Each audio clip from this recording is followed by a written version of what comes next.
Hello there, and welcome to my channel. I'm so glad you found your way here today.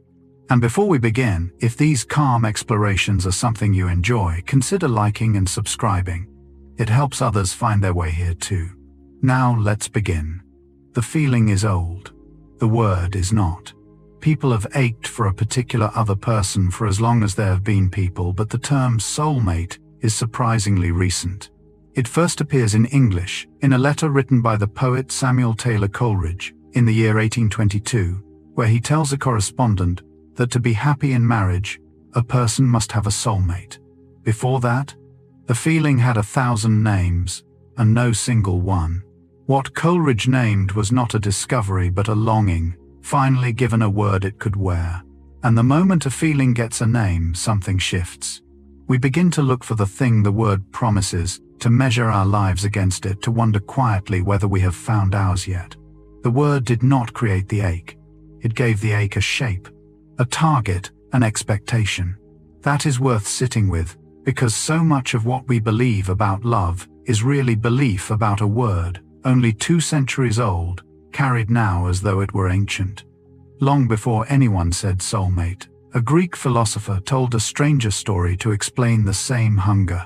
Picture a dinner party in Athens more than 2,000 years ago, the wine going around, a playwright rising to speak. In Plato's dialogue called the Symposium, the comic poet Aristophanes offers a myth. Humans, he says, were once round creatures with 4 arms, 4 legs, and 2 faces. So powerful that the gods grew afraid and split each one in 2. Ever since, every half wanders the earth, searching for the other, and love is simply the name for that search to be made whole again. It is a beautiful story. It was also almost certainly meant partly as a joke. Aristophanes was the comedian of the group, and Plato gives him this myth in a setting full of irony and play. Yet the image was too good to stay funny. It survived, mutated, became the quiet architecture beneath phrases we still use without thinking. When someone says they are looking for their other half, they are repeating Aristophanes, nearly word for word across 24 centuries, usually with no idea they are quoting anyone at all. The oldest soulmate story in the West began as philosophy dressed as comedy, and we have been living inside it ever since. Here is something that happens faster than thought. Before you know who you are looking at, before any name arrives, your brain has already sorted a face into familiar or unfamiliar. The sorting takes a fraction of a second, well below the threshold where conscious recognition lives. Researchers studying facial processing have found that a small region called the fusiform face area responds to faces within about 170 milliseconds faster than you can decide anything on purpose. And a separate signal, a quiet sense of having seen this person before, can arrive even when you cannot place them at all. This is why a stranger can feel oddly known, why someone you have never met can carry a warmth you cannot explain. Your brain is running a recognition check you never authorized, comparing the face before you against everything it has ever stored.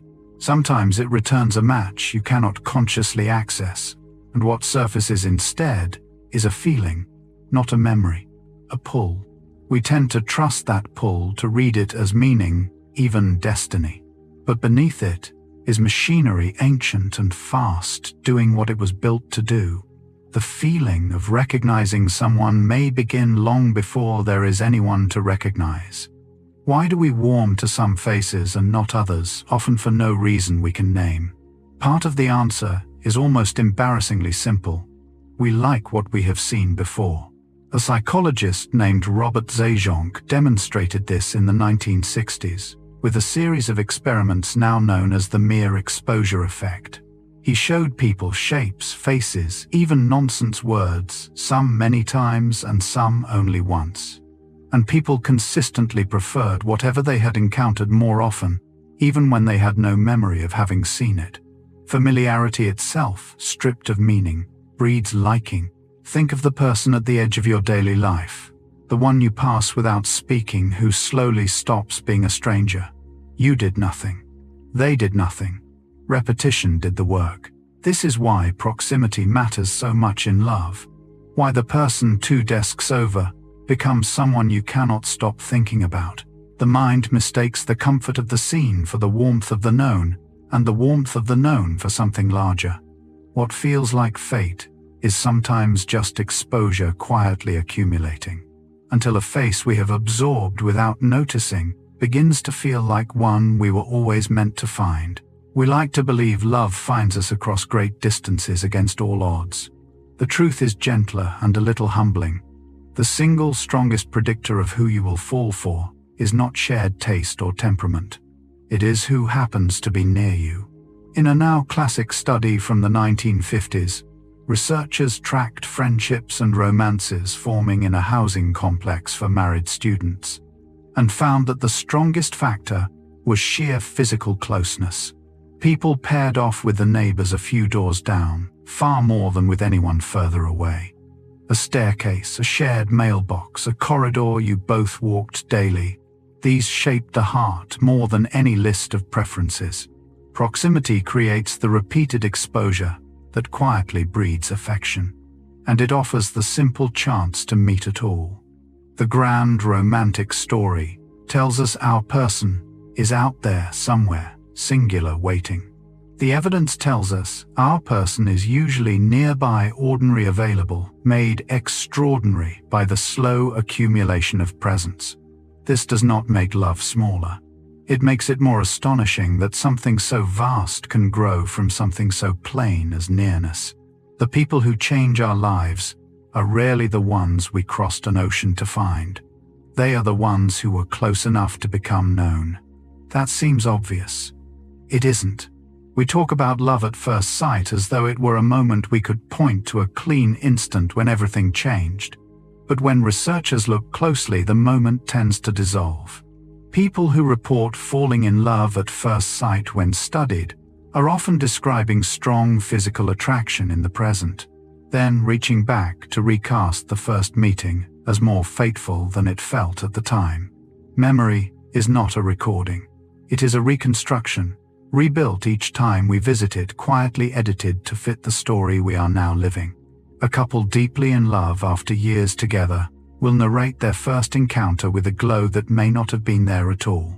The certainty was added later, painted backward over an ordinary introduction. This is not dishonesty. It is how human memory works, always tidying the past to match the present. So the lightning bolt people swear they felt may be real, just not when they think. It arrived slowly, then memory moved it to the beginning, because a great love deserves a great opening. What we call love at first sight may often be love. Looking back, deciding the first sight must have mattered. Long before romance, before language even, something was being written into you. In the 1960s and 70s, the psychologist Mary Ainsworth, building on the work of John Bowlby, observed how infants responded when their mothers left a room and returned.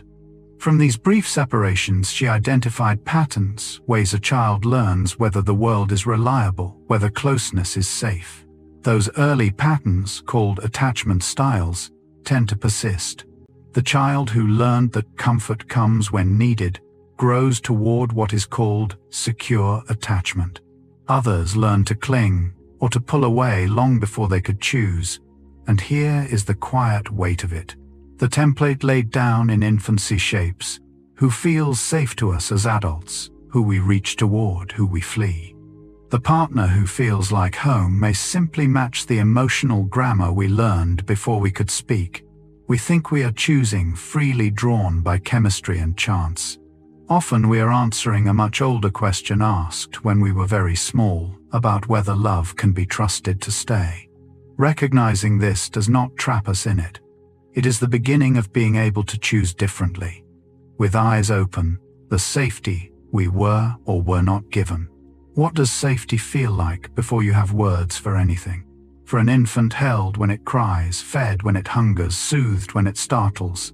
Safety becomes the body's baseline, a settling of the breath, the quieting of the alarm. Researchers studying attachment have found that a secure early bond does something measurable. It tunes the developing nervous system, teaching it how to calm itself, how to return to steadiness after distress. This is sometimes called co-regulation.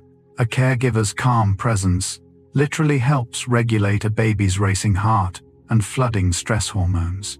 And over time, the child internalizes that rhythm. The body learns what home feels like and carries that template forward. Years later, the adult reaching for a partner is partly reaching for that same regulation, that same return to calm in another's presence. When someone says a person feels like coming home, they may be describing something quite precise. Their nervous system has recognized a familiar pattern of safety, a way of being soothed that echoes the very first one. This is why the right presence can lower our pulse without a word spoken.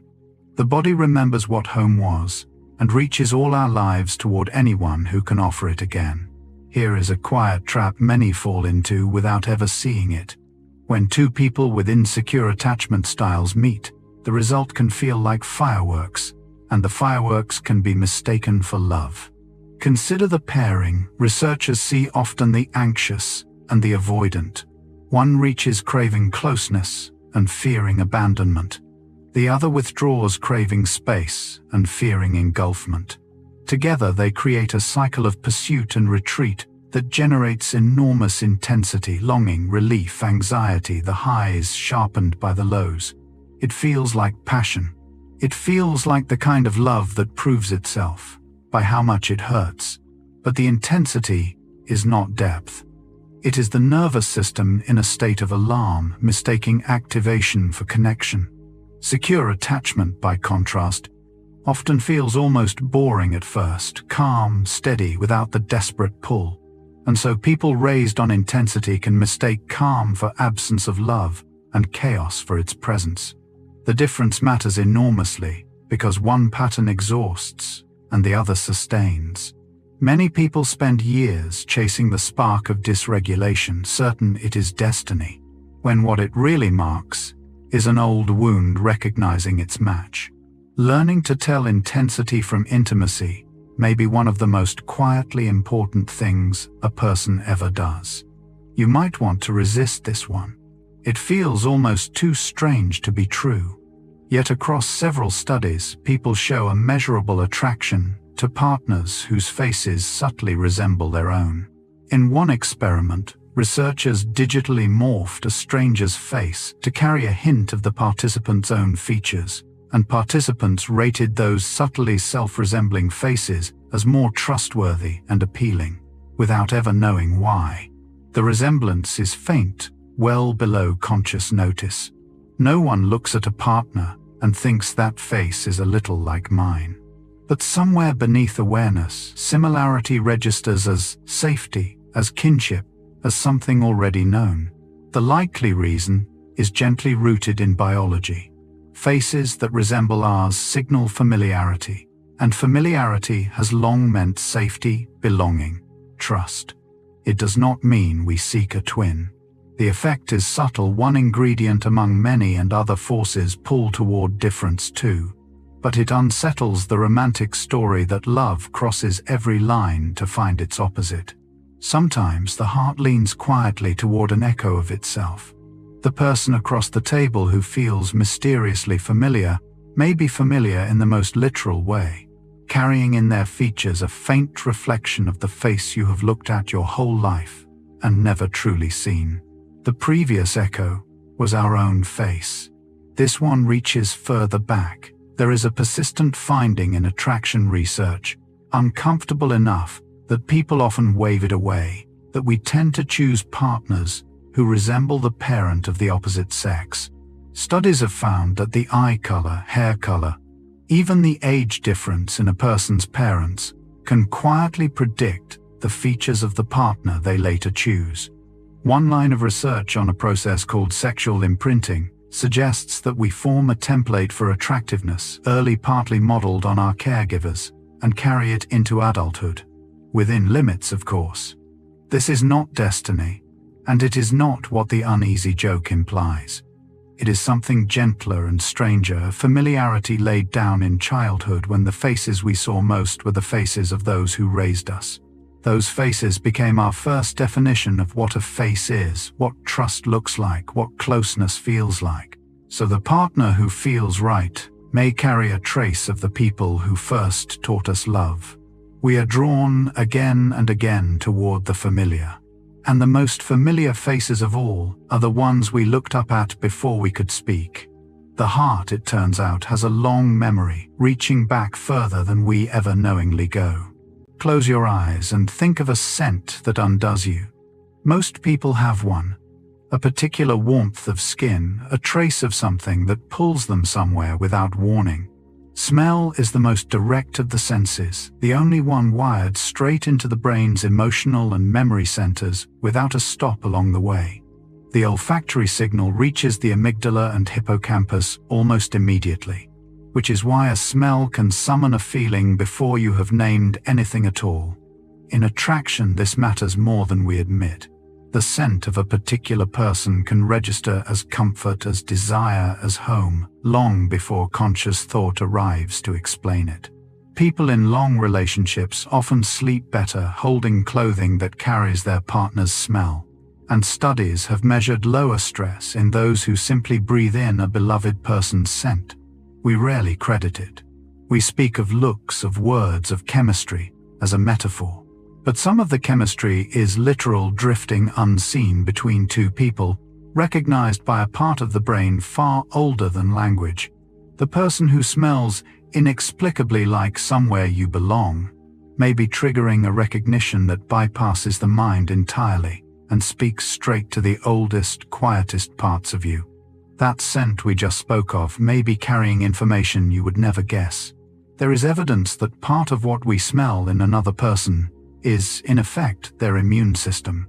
A cluster of genes called the major histocompatibility complex helps the body recognize disease, and it appears to leave a signature in personal scent.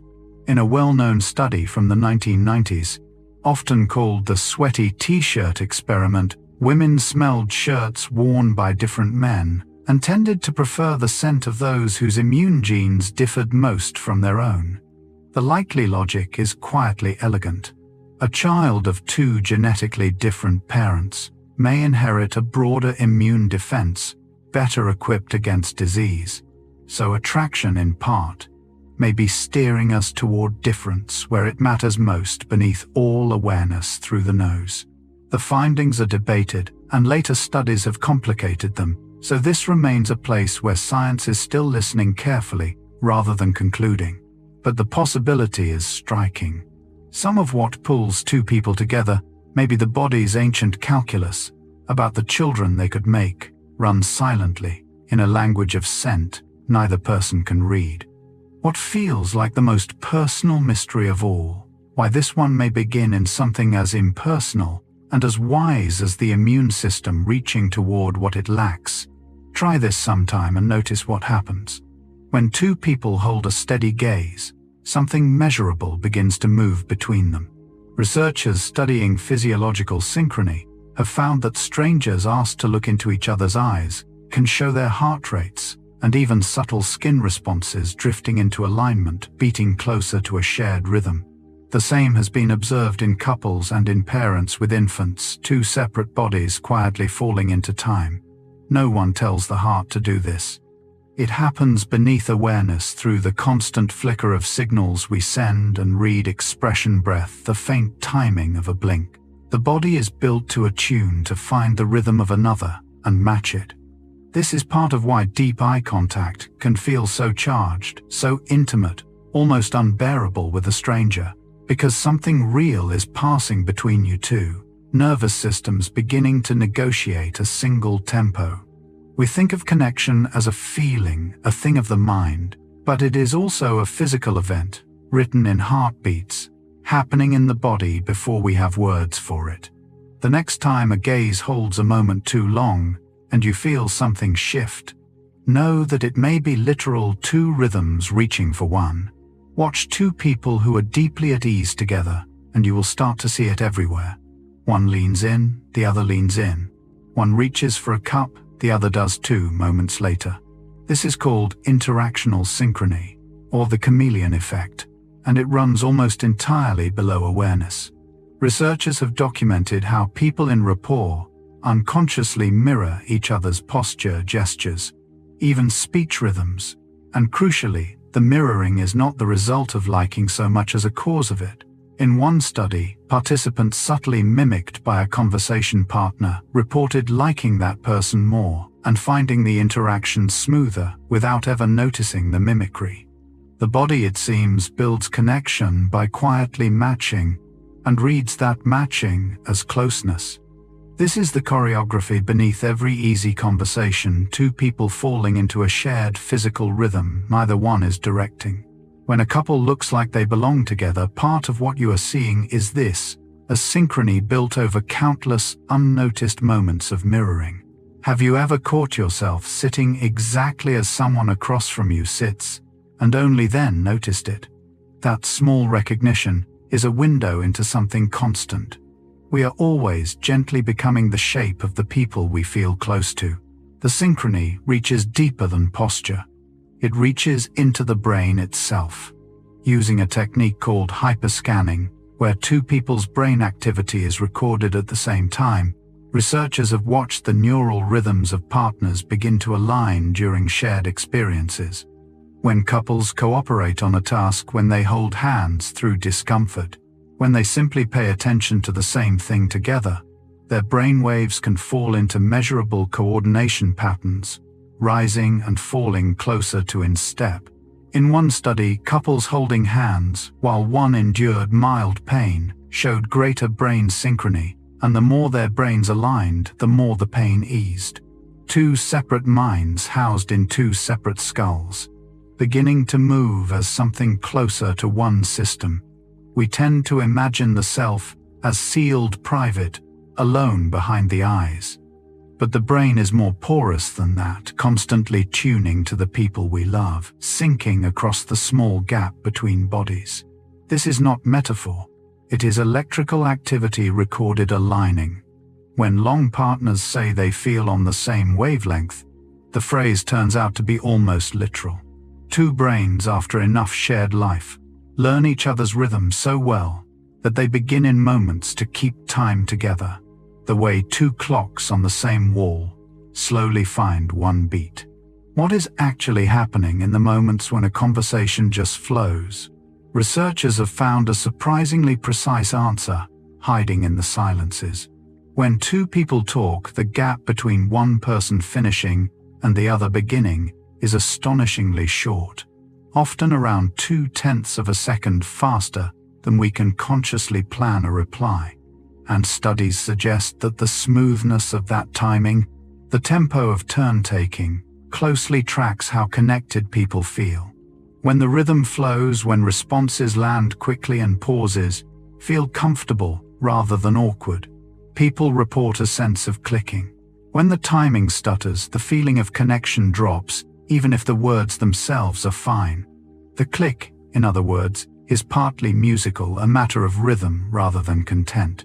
This is why a conversation can feel magical without either person saying anything remarkable, and why another can feel strained despite perfect agreement. The body is reading tempo, the dance of give and take, and translating smoothness into warmth. The next time you feel an easy flow with someone, notice that something beneath the words is working perfectly. Two people improvising a shared rhythm in real time, finding in milliseconds a music they will later call connection. Time, we assume, is what builds closeness. Spend enough years near someone and intimacy grows. But that assumption misses something. Closeness is built less by time than by a particular act, repeated, the trading of disclosure. Researchers studying how intimacy forms have found that when two people take turns revealing things about themselves, each disclosure inviting a slightly deeper one in return, closeness accelerates far faster than mere hours together would predict.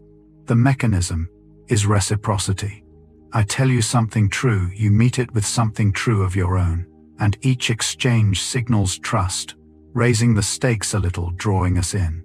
A single evening of genuine mutual disclosure can build more intimacy than years of pleasant surface-level contact. This is why some friendships of decades stay strangely shallow, while a stranger met on a long train ride can feel by morning like someone you have always known.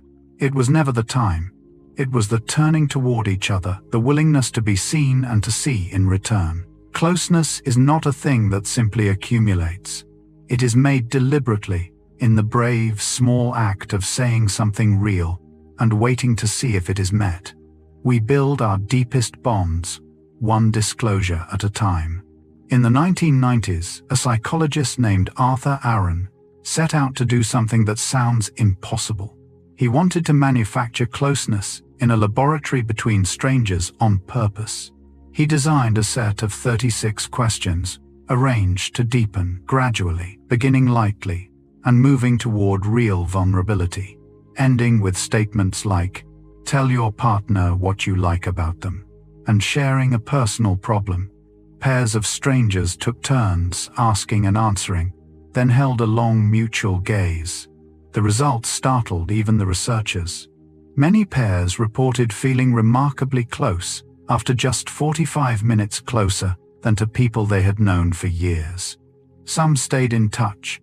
At least one couple from the original studies later married. The questions work because they engineer escalating reciprocal self-disclosure. The exact mechanism intimacy is built from compressed and accelerated. There is no magic in the particular words.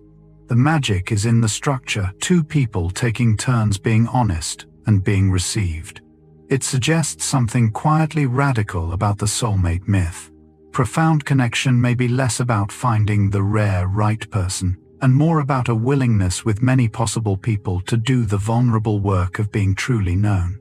Closeness, it turns out, can be built almost anywhere by anyone willing to ask and to answer. Listen the next time you are falling for someone to how much you laugh. It is one of the most reliable early signs that something is forming.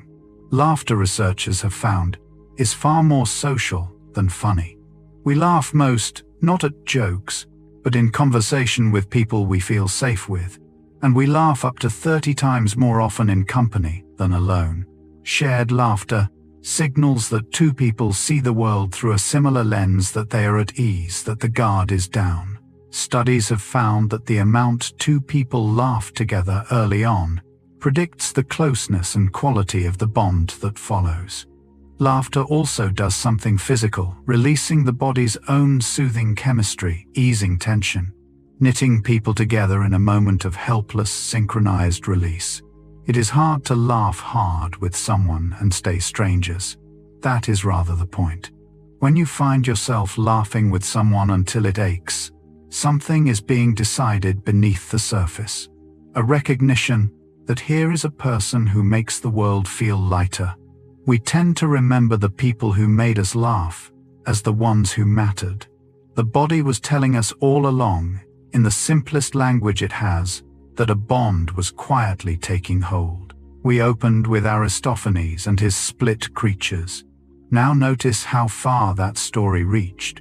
The phrase, "my other half," is spoken constantly on wedding days, in quiet moments, in the small shorthand of long couples, and almost no one who says it knows they are quoting a comic poet from ancient Athens. Yet the lineage is direct.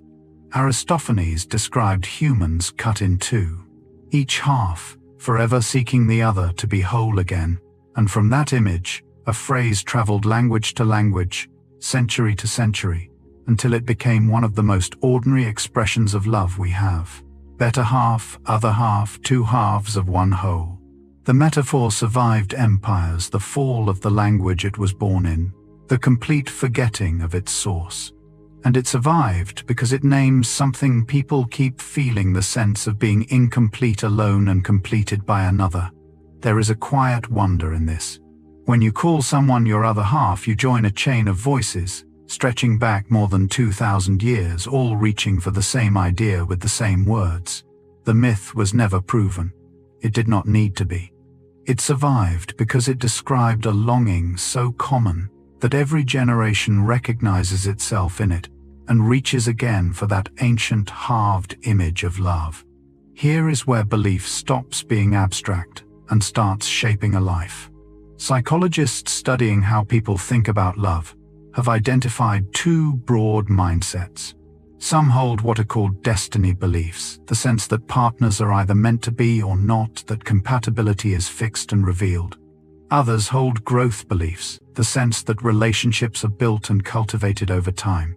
And these quiet assumptions rarely change everything about how a person behaves when love gets hard. When conflict arrives, as it always does, the destiny believer is more likely to read trouble as evidence, a sign that this was not the one after all. The growth believer is more likely to read the same trouble as a problem to be solved together. The belief becomes a lens, and the lens shapes the outcome. What we think love is determines what we do when love is tested. This is not a small thing. Two people in identical circumstances facing the same ordinary difficulty may part or endure, depending less on the difficulty itself than on the story each carries about what difficulty means. The myth of destiny, comforting as it sounds, can quietly become the thing that ends a love it promised to protect. It seems like believing in the one would make people more devoted. It often does the opposite. When researchers look at people who strongly hold destiny beliefs, who feel deep down that there is a single right person waiting, they find a quiet vulnerability. These believers tend to be more satisfied when things are going well, when the partner seems to confirm the fantasy. But when problems surface, when the partner turns out to be merely human destiny, believers are quicker to conclude they chose wrong and to start looking again. The logic is its own trap. If the right person is meant to fit effortlessly, then friction must mean a poor fit, and a poor fit means keep searching. So the very belief that a perfect match exists can make people abandon good, workable love in pursuit of a flawless one that does not. Every real relationship eventually disappoints, because every real person is real. The believer in seamless destiny meets that ordinary disappointment and reads it as a verdict. There is a hard irony here worth sitting with. The dream of the perfect person can quietly corrode the perfectly good one in front of us, sending us onward, certain that somewhere out there waits a love that never requires us to forgive anything at all. So what holds love together, if not destiny? The evidence points gently toward a different belief entirely. People who see relationships as something grown rather than found, who hold what psychologists call growth or cultivation beliefs, tend to build more durable bonds. When difficulty comes, they are more likely to stay engaged, to work at the problem, to read conflict as a normal part of two lives weaving together, rather than a sign of cosmic error. Studies have found these believers report greater commitment and respond to relationship trouble more constructively, less likely to flee at the first real strain. The shift is subtle, but it changes the whole trajectory. If love is built, then trouble is just construction, the ordinary friction of two people learning each other. If love is built, then the right person is not someone you find perfectly finished, but someone you become right with, slowly through effort and repair. This is less romantic than fate, and far more hopeful. It means the lasting bond is not a lottery won, but a thing made available to anyone willing to make it. The couples who endure are rarely the ones who found a flawless match. They are the ones who decided again and again to build. There is a reason early love feels the way it does, and the reason is chemical. When researchers placed people who had recently fallen in love inside brain scanners and showed them photographs of the beloved, they saw something striking. The brain lit up in regions rich in dopamine, the same reward circuits activated by certain addictive substances. Areas like the ventral tegmental area, central to motivation and craving, fired intensely. The newly in love brain on the scan resembled a brain in the grip of a powerful drug, flooded with reward signals, fixated, hungry for more. This is not a loose comparison. It is the same machinery, the same chemistry of craving and reward, running at full intensity. It explains the obsessive thinking, the loss of appetite, the way a new love can feel like a need rather than a choice, the sleepless nights, and the helpless focus on one face. People in early love are in a real and measurable sense intoxicated. Knowing this does not cheapen the feeling. It deepens the wonder that something as ordinary as meeting a person can rewire the brain's deepest reward systems, can make another human being feel as necessary as breath. The rush is real. It is also by design a chemical storm that cannot last forever. The intoxication has another side, stranger than the rush. Early love does not only flood the brain with reward, it also lowers something. Researchers in Italy found that people in the first throes of romantic love had serotonin levels markedly reduced, dropping to a range remarkably close to that seen in people with obsessive-compulsive disorder. The same low serotonin state that drives intrusive, repetitive thinking appears in the newly in love brain, and it explains a great deal. The inability to stop thinking about one person, the way their face returns unbidden 100 times a day, the looping replay of every word they said. This is not weakness of will, it is neurochemistry, a brain temporarily tilted toward obsession by love itself. The fixation that feels so meaningful, so much like destiny announcing itself, shares its chemical signature with a clinical condition. There is something humbling in that, and something freeing. The consuming thoughts of early love are not necessarily a message about how right this person is. They are partly a state, a phase, a brain chemistry that will settle. Knowing this can steady us in the dizziest weeks of new love, when the obsession feels like proof. It may be telling us less than we think, and the calmer love that follows may be telling us more. People panic when it fades. They should not. The intense, obsessive, intoxicated phase of early love is not built to last, and its fading is not a sign that anything has gone wrong. Studies tracking couples over time find that the neurochemical storm of early romance, the dopamine surge, the dropped serotonin, the consuming focus, tends to ease within roughly 1 to 3 years. The brain, quite simply, cannot sustain that level of activation indefinitely, and it was never meant to. Yet this is precisely where many people lose faith, mistaking the natural cooling of passion for the death of love itself. They feel the obsession quiet, the rush dim, and conclude they must have chosen wrong, that the absence of fireworks means the absence of love. But the fading is not failure. It is transition. The early storm exists to bond two people fast enough to stay together, while something slower and sturdier forms beneath it. To grieve its passing is to misunderstand what it was for. The cooling of passion is not love ending. It is love changing into the form it can actually live in, the form built not to burn but to last. What feels like loss is often just the ground settling beneath a house finally strong enough to stand. So what arrives as the fire banks down? Something quieter and in its way more remarkable.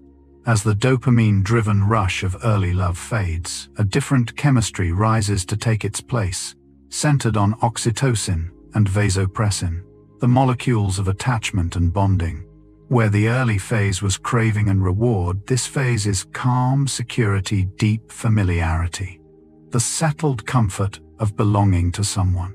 Researchers studying long-term pair bonds find these attachment chemicals strengthening with time and shared experience, building the steady connection that can sustain decades. This is the love that the early storm was always making way for. It does not feel like intoxication. It feels like home, like a hand you reach for without looking, like the particular piece of being fully known. People who only recognize love in its first wild form often miss this quieter one entirely and walk away searching for another rush, never tasting what waits past it. But those who stay long enough to feel the chemistry change discover something the fireworks could never offer. A presence so woven into daily life that it becomes part of the nervous system's sense of safety. Passion announces love. Attachment is where love actually lives, in the long, calm country on the far side of the flame. Oxytocin gets a gentle reputation, the cuddle hormone, the molecule of love. The full picture is more complicated and more interesting. Yes, oxytocin deepens bonding, rising during touch, closeness, and intimacy, helping knit two people together. But researchers have found it does something else as well. It sharpens the boundary between us and them. In experiments, oxytocin increased trust and generosity toward one's own group, while sometimes increasing wariness or bias toward outsiders. The same molecule that draws two people close also draws a line around them, intensifying loyalty to the bond by subtly dimming the world beyond it. This casts the chemistry of love in a starker light, part of what makes a couple feel like a private world. Sealed and special may be oxytocin doing exactly what it evolved to do, fostering fierce devotion within the pair. The molecule does not only bond, it defends. It helps explain the way new love can make two people turn inward the rest of life, thinning at the edges. There is a quiet wisdom in knowing this, in seeing that the very chemistry that binds us can also blind us, and that a healthy love must sometimes work against its own biology, keeping the door to the wider world from closing all the way. Try holding on a little longer than usual, and the body responds. A brief, polite hug does little, but a sustained embrace held long enough for the body to register safety does something measurable. Researchers studying touch have found that warm contact with a partner, a long hug, hands-held closeness maintained, lowers cortisol, the body's primary stress hormone, while raising oxytocin in both people at once. In one study, couples who shared more affectionate touch showed lower cortisol and lower blood pressure, the body quite literally calming under another's hands. This is co-regulation again, the same soothing that an infant receives from a caregiver, now flowing between adults. A held embrace tells the nervous system beneath all words that you are safe, that you are not alone, and the body answers by standing down from alarm. We tend to think of a hug as a gesture, a social nicety. It is closer to medicine, a direct intervention on the chemistry of stress. The next time someone you trust holds on a moment longer than expected, notice what loosens in you. That is not sentiment. It is physiology. Two bodies, lowering each other's alarm, doing for one another what no person can fully do. Alone, the quiet ancient work of making the world feel survivable. Pain, it turns out, is not a fixed quantity. It bends to who is beside you. In a series of careful studies, researchers gave people mild but real discomfort while scanning their brains, and varied one thing: whether they held the hand of a loved one, a stranger, or no one. Holding a loved one's hand measurably reduced the brain's response to pain. The threat circuitry quieted. The discomfort registered as less. A stranger's hand helped a little. A partner's hand helped most. And the happier the relationship, the greater the relief. The body was reading the presence of a trusted person as a signal of safety and adjusting how much pain to feel. Think about what that means. The same injury hurts less when the right hand is holding yours. Connection is not only emotional comfort, a nice feeling laid over the hurt. It reaches into the machinery of perception itself and turns the volume down. This is why people in pain reach instinctively for someone they love, why a hand to grip changes everything in a hospital room. The body knows what the mind sometimes forgets, that we were never built to bear the worst things alone, and that the presence of the right person can make even pain more bearable to carry. We are told love fades with time, that the long married settle into dull companionship, the spark long gone. The reality for many is the reverse. When researchers study couples who have been together for decades and remain satisfied, they find something the cynical story misses. A subset of long-married people show on brain scans activity in the same reward and attachment regions, seen in new love even after 20 years or more. The passion did not die. It changed form, and for some deepened. These couples describe a bond that grew richer with time, layered with shared history, weathered crises, 10,000 ordinary mornings, until the connection ran deeper than anything early infatuation could reach. The early storm is loud but shallow. What these couples built is quiet and vast. They know each other completely, have forgiven much, have become woven into each other's daily existence in ways no new couple can imagine. This is the love the soulmate myth gestures toward but rarely describes. Not the lightning of meeting, but the deep, slow river of a life shared. It suggests the most profound love may not be the kind we fall into, but the kind we slowly become, two people who chose each other long enough for choosing to turn into something like home. Step back far enough and the whole soulmate ideal starts to look peculiar. We imagine it as a universal human truth, the one person meant for us. But historians and anthropologists who study marriage across cultures and centuries find that the modern Western soulmate is strange, recent, and unusually demanding. We ask one person to be everything at once: passionate lover, best friend, intellectual equal, co-parent, emotional anchor, lifelong companion, the great romance, and the steady partnership, both. For most of human history, no one expected a single person to fill all these roles. They were spread across a community, a wide net of kin and friends and neighbors. The expectation that one human being should be your everything is a heavy modern invention, and it sets a standard almost no relationship can meet. This helps explain a quiet ache running through contemporary love, the sense that our partner is somehow not enough, that something is missing. Often, nothing is missing except realistic expectation. We have loaded onto romance a weight it was never built to carry alone. Seeing this can be a relief. The soulmate is not a timeless truth we are failing to find. It is a recent and demanding ideal, and recognizing its strangeness can soften how harshly we judge the real imperfect loves we actually have. The candlelit, soul-deep marriage we take as the norm would baffle most of our ancestors. For the vast majority of human history, marriage had almost nothing to do with the meeting of two souls. It was a practical institution built around property, alliance, labor, and survival.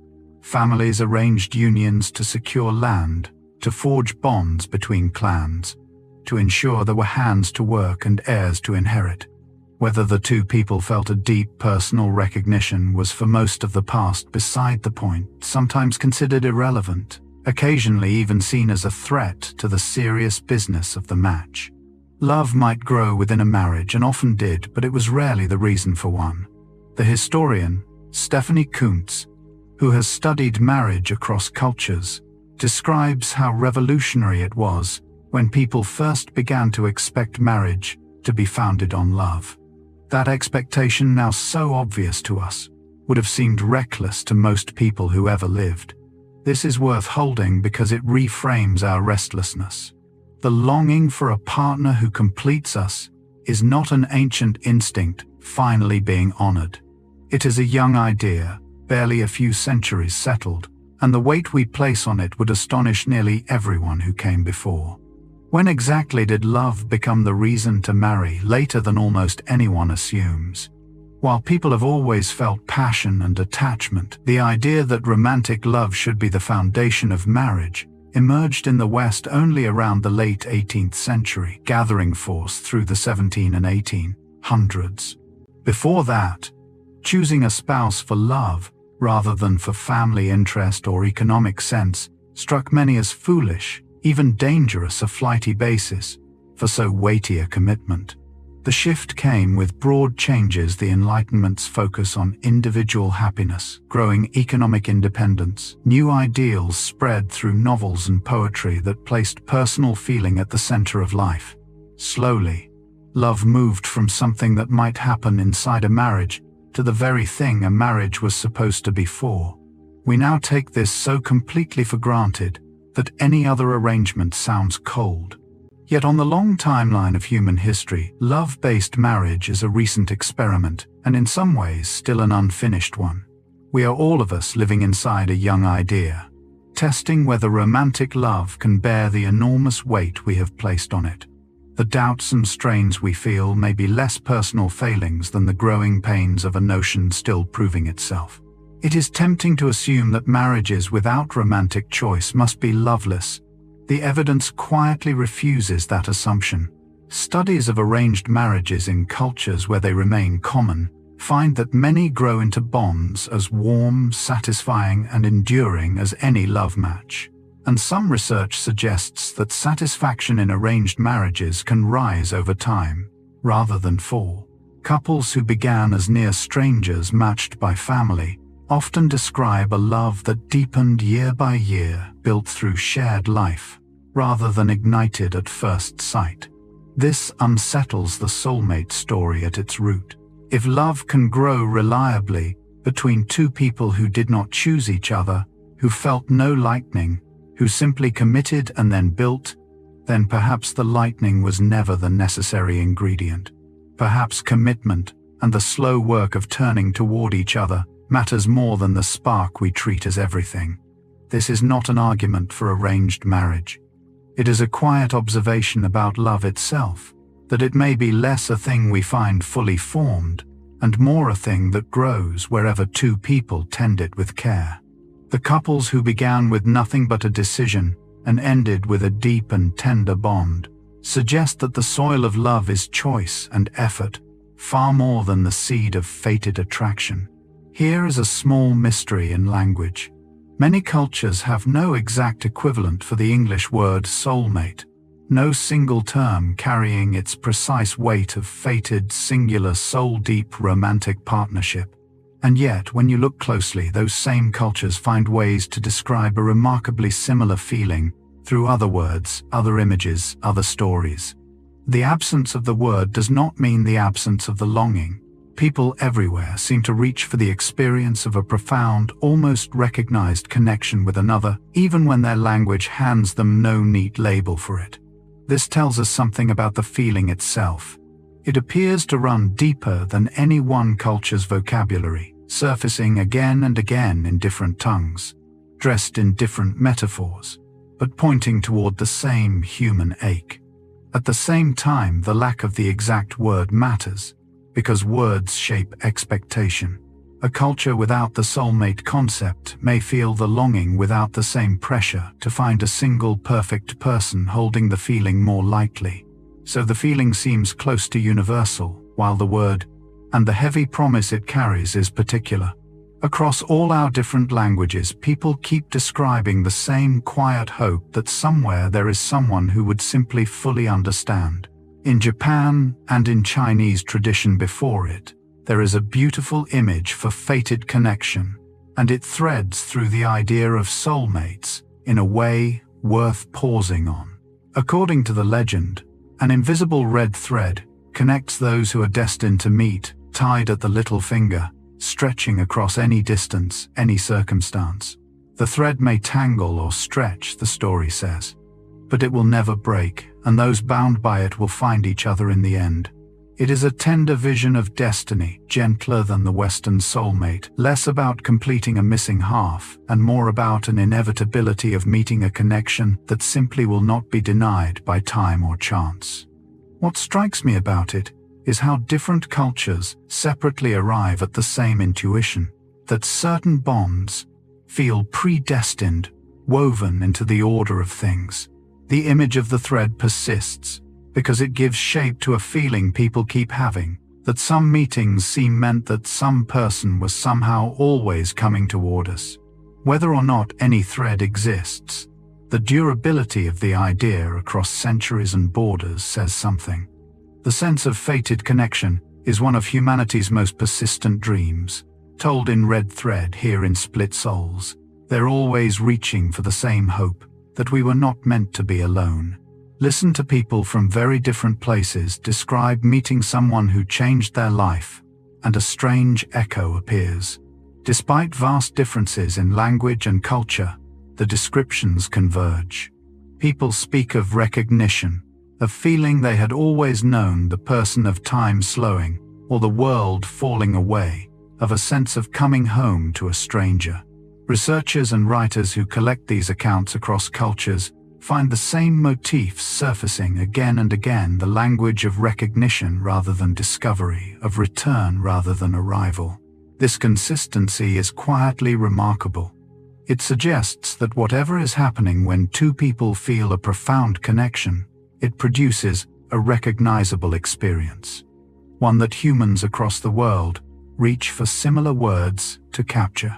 The feeling of meeting the one seems to have a shared psychological signature, a particular flavor of familiarity and rightness that the mind interprets in much the same way regardless of where it occurs.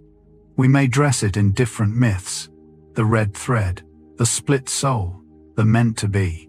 But underneath the myths sits a common human experience, vivid and consistent, of encountering someone who feels impossibly already known. The stories differ. The feeling, it seems, is something we all somehow share. Of all the strange things about meeting someone who matters, this may be the strangest. It rarely feels like discovery. It feels like memory. People describe meeting a significant other and sensing immediately that they already knew them, as though reuniting rather than meeting for the first time. This particular quality, recognition rather than introduction, sits at the heart of the soulmate experience. And there is a reason the mind produces it. The brain is a pattern-matching organ, constantly comparing the present against everything it has stored. When someone arrives who fits our deep templates of safety, of familiarity, of the faces and feelings laid down across a lifetime, the brain registers a powerful sense of match. And a strong match feels like recognition. The person resonates with patterns already inside us, and resonance is easily mistaken for memory. So the uncanny sense of already knowing a stranger may be the brain recognizing not the person, but the patterns they happen to fit. This does not empty the experience of meaning. It locates the meaning differently in the long history each of us carries, the accumulated templates of everyone who shaped us. When someone feels like a memory, perhaps they are stirring one not of them, but of everything that taught us what love and safety feel like. Let me stay with that sense of remembering, because the mechanism beneath it is worth seeing clearly. The brain is built to complete patterns. Show it most of a familiar shape, and it fills in the rest supplies. The missing piece delivers a small pulse of satisfaction when the pattern resolves. This drive runs through everything the brain does, from finishing a song's melody in your head to sensing the end of a sentence before it arrives. And it runs through how we read other people. When someone fits the deep templates, we carry the patterns of attachment and familiarity laid down since childhood. The brain experiences a kind of completion, a click of rightness as the pieces fall into place. That click feels profound because pattern completion is rewarding at a chemical level, releasing the quiet satisfaction of resolution. So a person who simply fits our existing patterns can feel almost remembered, almost destined, when what is really happening is the deep pleasure of a pattern clicking shut. This reframes the feeling of rightness we trust so completely. It may be telling us less about the other person and more about how neatly they happen to match the shapes already inside us. The sense of fit is real and powerful. But it is the fit of a key in a lock we have carried all along, not proof that this particular key was forged for us by fate. Why does familiarity feel so much like affection? The answer lies in how closely the brain wires the two together. Familiarity and safety are processed through deeply overlapping circuits because for most of human history, the familiar was the safe, the known face was not a threat. The known place held no ambush. The known person had not harmed you before. So the brain learned to treat familiarity itself as a signal of safety, and safety registers in the body as warmth, ease, the lowering of guard. This is why a familiar person feels comforting, almost regardless of anything else about them, and why we so often mistake mere familiarity for genuine connection. The warmth we feel towards someone we have simply known a long time can be hard to distinguish from love, because the underlying signal you are safe with this one is the same. It is a beautiful efficiency and a quiet trap at once. Familiarity breeds the feeling of safety, and safety feels like warmth, and warmth feels like love. Understanding the chain lets us look more honestly at our attachments, asking whether what we feel is true closeness or simply the comfort of the known. Both have value, but knowing which is which in any particular bond is part of loving with open eyes rather than borrowed feeling. Now a turn that catches many people by surprise. The circumstances in which you meet someone can fool you about how you feel. The brain is not always precise about why the body is stirred up. When the heart pounds and the breath quickens, the mind reaches for an explanation, and it does not always choose the right one. Researchers have found that people who meet in emotionally heightened states, frightened, excited, physically aroused by some unrelated cause, can misread that arousal as attraction to whoever happens to be present. The racing heart of fear becomes, in the mind's accounting, the racing heart of desire. This is called misattribution of arousal, and it means the intensity we feel towards someone may sometimes belong to the situation, not the person. A first meeting charged with danger, excitement, or high emotion can manufacture a feeling of powerful connection that the calm light of an ordinary day might never have produced. This is worth knowing gently about our own histories. Some of the great sparks we remember may have borrowed their fire from the moment around them, the body confused about the source of its own stirring. The lesson is not to distrust every feeling, but to notice that intensity and love are not the same thing, and that the most thrilling meeting is not always the truest. There is one experiment that captures this so cleanly it has become famous. Picture a deep gorge in British Columbia, spanned by a narrow suspension bridge that sways and trembles high above a river.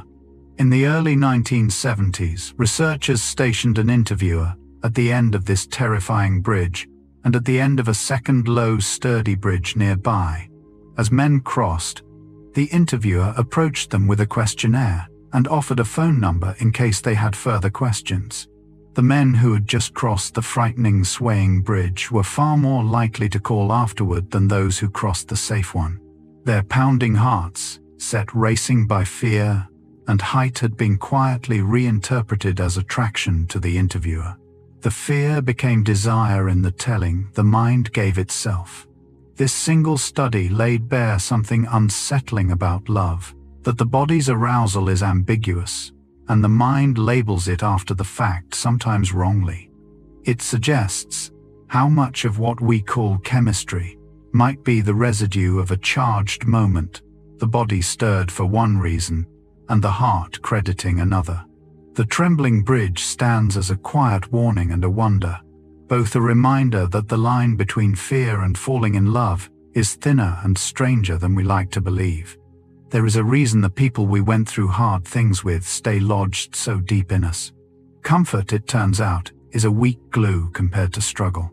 Shared adversity bonds people faster and more durably than shared ease, a pattern seen everywhere, from soldiers to survivors to couples who weathered a crisis together. When people endure something difficult side by side, the bond that forms carries a particular strength, forged in vulnerability, mutual reliance, the knowledge that this person was there when it was hard. Researchers studying group cohesion find that shared hardship, even painful shared experience, can powerfully knit people together, sometimes more than pleasant times ever could. This is why couples often say their relationship deepened, most not in the easy years but in the hard ones. Through illness, loss, struggle, survived together. The difficulty paradoxically became the foundation. It makes sense of something the soulmate myth obscures, that the strongest bonds are rarely the most effortless. They are the ones tested and held. The person who feels most truly yours is often not the one with whom everything was easy, but the one who stayed through what was hard, who saw you at your most undone and did not leave. We are bonded most not by our pleasures shared, but by our burdens carried together. Follow that thread a little further into the heart of who we name our person. When people are asked to describe the relationship that mattered most, the bond they would call soul deep, they rarely describe an unbroken stretch of ease. They describe someone who was there through something, who held on during the hard passage, who saw the worst and stayed. The people we call soulmates are, so often, the ones we struggled alongside. This follows directly from how bonding works. Shared hardship deepens connection, and the deepest connections tend to grow from shared trials rather than shared comfort. The partner who nursed us through illness, who stood beside us at the grave, who weathered the lean years and the frightening ones, becomes woven into us in a way no easy companion ever could. We tend to imagine the soulmate as the person who makes everything effortless, who fits so perfectly there is no friction. But the truth running through real human bonds is nearly the opposite. The deepest belonging is forged in difficulty met together. The one who feels like fate is usually the one who was present when it counted, who proved through hard evidence rather than easy feeling that they would not leave. We do not bond most to those who were easy. We bond most to those who stayed. Something quietly strange happens to two people who stay together long enough. The line between them begins to blur. Psychologists studying close relationships describe a process called self-other overlap, in which long-term partners come to include each other in their very sense of self. In experiments, people in close relationships are slower to distinguish their own traits from their partners, as if the boundary between two identities had grown genuinely porous. Over years, partners absorb each other's tastes, opinions, habits, even mannerisms, until each carries pieces of the other inside their own sense of who they are. This is not metaphor. It shows up in how the brain represents self and other, the categories beginning to merge. When long couples say they hardly know where one of them ends and the other begins, they are describing something real, a genuine reshaping of identity through years of closeness. It explains why losing a long-term partner can feel like losing part of oneself. Because, in a literal psychological sense, it is. We are not as sealed and separate as we imagine. We are permeable, shaped by those we love most, slowly rewritten by their presence, until they become part of the self we carry. To love someone for a very long time is quietly to become partly made of them. Here is a tender consequence of long love that few people ever notice happening. Couples who have been together for years stop remembering everything individually and start remembering together. Psychologists call it transactive memory, a system in which two people unconsciously divide up the work of remembering. One holds the names and dates, the other the directions and the stories, and each comes to rely on the other for whole territories of the past. Over time, the couple forms a single shared memory system, larger than either person alone, each partner becoming in effect the other's external hard drive. You no longer need to remember the thing because you remember that they remember it. This is why long couples finish each other's recollections, why one starts a story and the other supplies the forgotten detail, why losing a partner can feel like losing access to parts of your own past. The memories were stored in the space between two people, and when one is gone, whole rooms of remembered life become unreachable. It is one of the quiet intimacies of long love, this merging of two memories into one shared archive.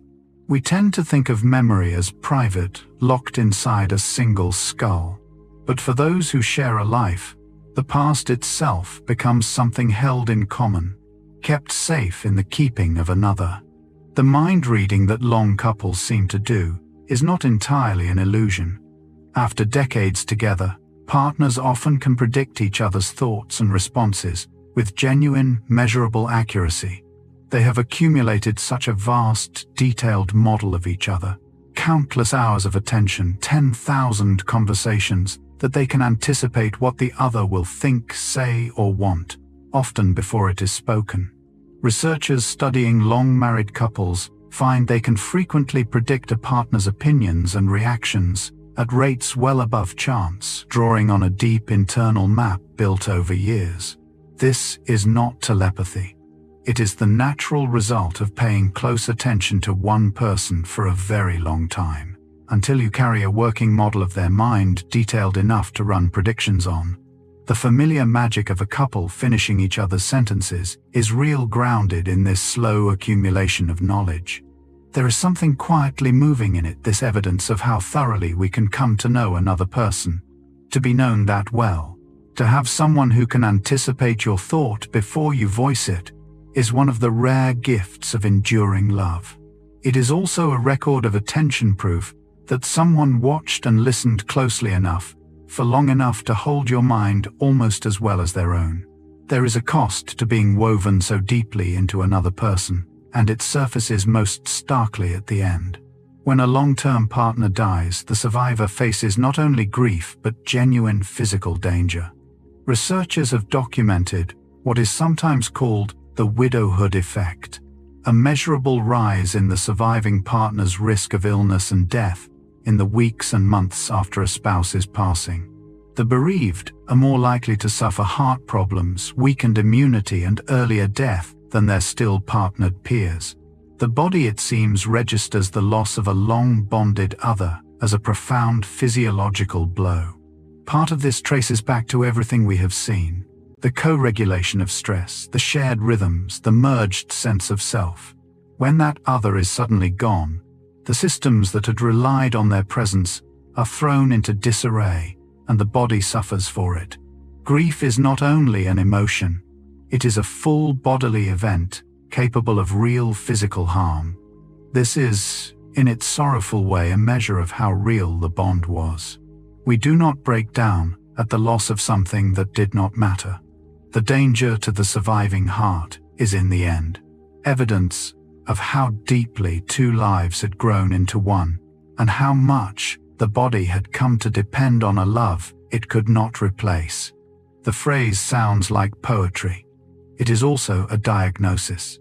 Doctors have documented a genuine cardiac condition known formally as Takotsubo cardiomyopathy and informally as broken heart syndrome, in which sudden, intense emotional stress, very often the loss of a loved one, causes the heart to physically weaken and change shape.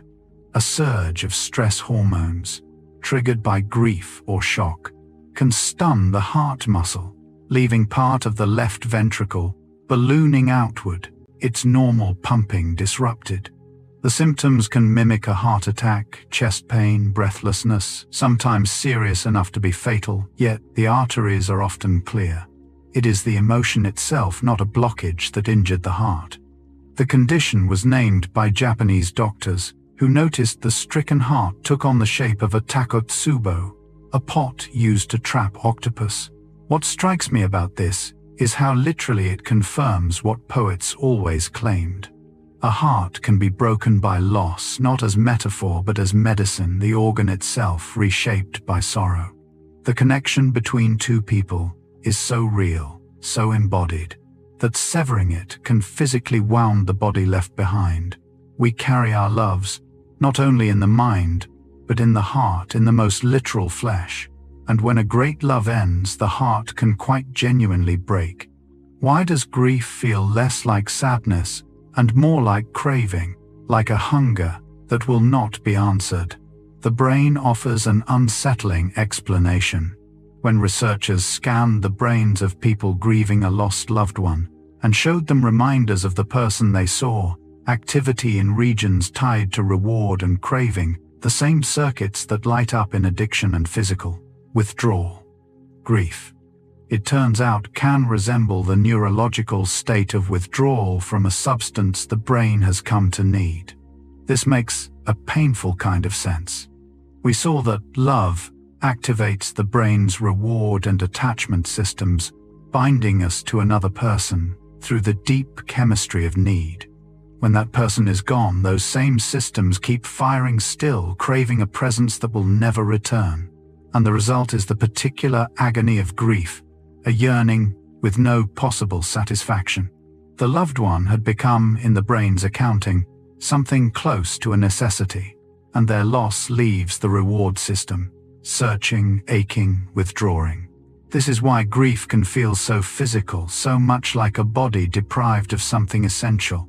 The depth of the withdrawal is in its terrible way, the measure of the bond. We grieve hardest for those our brains had come to need most, and the pain of loss is love's reward chemistry, still reaching for someone who is no longer there. Sit with this gently because it reframes grief in a way that can quietly console. The depth of pain we feel at losing someone is in a real sense the truest measure of how genuine the bond was. We have seen that long love rewires the body, merges memories, synchronizes rhythms, embeds another person into our very sense of self. When that person is gone, all of these woven connections tear at once, and the body and mind register the severing as profound injury. The agony is not a malfunction. It is the necessary cost of having loved deeply, the receipt for a connection that was real. A bond that meant little would leave little wound. The shattering grief, the broken heart, the long ache of absence, all of it testifies that something true existed. The two lives had genuinely grown into one. There is a strange comfort buried in this hard fact.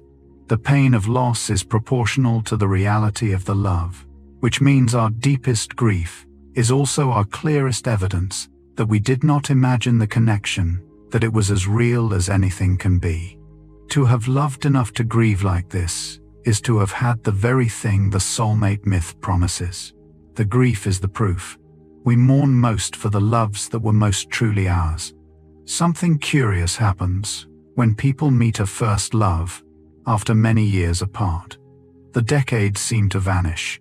Researchers and clinicians who study rekindled romances find a striking pattern that people reunited with an early love often report feeling as though no time had passed at all, the old feelings rushing back with startling immediacy, as if the intervening years simply folded away. People in their 60s or 70s describe feeling in the presence of a teenage sweetheart exactly as they did at 17. The brain appears to have preserved the emotional template of that early bond, intact, sealed away, ready to reactivate the moment the person reappears. This is partly why reunions with first loves can be so powerful and sometimes so destabilizing, the sudden flood of preserved feeling overwhelming the careful structures of a settled adult life. The old neural pathways laid down in the intensity of youth never fully faded, and the right trigger brings them roaring back. There is something both beautiful and cautionary in this. The loves of our youth are not erased by time. They are stored dormant, capable of returning with all their original force. The heart, it seems, keeps its first impressions far longer than we ever imagine, and a face from long ago can collapse the years in a single instant of recognition. That collapse of time points to something larger about how memory holds love. The brain preserves emotional templates, the deep imprints of significant relationships, far longer and more completely than we tend to assume. We imagine that old feelings fade, that time gently erodes the past until it loses its power. But the emotional cores of our most significant bonds appear to be stored with remarkable durability, capable of reactivating years or decades later with surprising intensity. This is why a scent, a song, a face can summon a feeling we thought long gone, why old loves and old wounds can return with a force that startles us. The emotional brain, particularly structures like the amygdala, encodes significant experiences, deeply and emotionally charged memories, resist the fading that ordinary memories suffer. The template persists quietly beneath the surface of a life that moved on. There is weight in understanding this. The people who shaped us most are never entirely behind us. They live on in preserved patterns, ready to stir when something calls them up. We carry our whole emotional history within us, intact in ways we rarely sense, until a moment reaches back and touches it. The past is not as past as it seems. In the deep templates of the brain, the loves that mattered are kept faithfully for as long as we live. There is a reason first love holds such peculiar power over everything that follows. It arrives at a time when the brain is unusually open to being shaped. Adolescence and young adulthood are periods of intense neural development, when emotional experiences carve especially deep grooves. A first love landing in that formative window leaves an imprint of unusual strength, a template of what love feels like set down before any other love existed to compete with it. And here is the quiet consequence. That early imprint becomes a kind of reference, a standard against which later relationships are unconsciously measured. The particular intensity of first love, its all-consuming quality, often owes much to this neural openness, combined with the simple fact of being first, with nothing prior to compare it to. Later loves may be deeper, wiser, more reciprocal, yet they are quietly weighed against that original imprint, sometimes unfairly. People sometimes spend years chasing the feeling of a first love, not realizing they are chasing a sensation produced partly by the brain's youthful plasticity, unrepeatable, not because the person was uniquely fated, but because the conditions were. Understanding this can free us from a quiet tyranny. The first love was not necessarily the truest. It was the earliest, stamped deep by a brain at its most impressionable, and the loves that come after deserve to be measured on their own terms. Think back for a moment to meeting someone who changed your life. Chances are you remember it with a vividness that surprises you. The quality of the light, what they wore, a particular thing they said, the very texture of the air. Most people retain unusually detailed sensory memories of significant first encounters, far sharper than the ordinary days surrounding them. There is a reason these moments are etched so clearly. When an experience carries strong emotion, the brain flags it as important and encodes it with extra depth, drawing on the amygdala to strengthen the memory's hold. Emotionally significant moments are recorded more richly and recalled more vividly than neutral ones, which is why the day you met someone who mattered can stay crystalline while 1,000 ordinary days dissolve. This is the neuroscience beneath a common human treasure, the preserved, almost photographic memory of a meaningful meeting. The detail is not sentiment alone. It is the signature of an experience the brain deemed worth keeping whole. Have you noticed how you can return to such a moment and almost step inside it again, the scene intact after all these years? That vividness is your brain's quiet testimony to which moments truly mattered, the ones it chose to preserve in full while letting the rest gently blur away. Let me explain the machinery behind that vividness, because it reaches into how we hold every love. The brain does not record all experiences equally. Memories laid down during moments of strong emotion are encoded more deeply and resist forgetting far better than neutral ones. The mechanism involves stress hormones released during emotional arousal, which signal to the brain that this moment matters, strengthening the memory's consolidation. The amygdala, the brain's emotional sentinel, works alongside the memory-forming hippocampus to stamp emotional experiences in with particular force. This is why we remember the emotional peaks of our lives, the joys and the heartbreaks, while the flat stretches between them fade.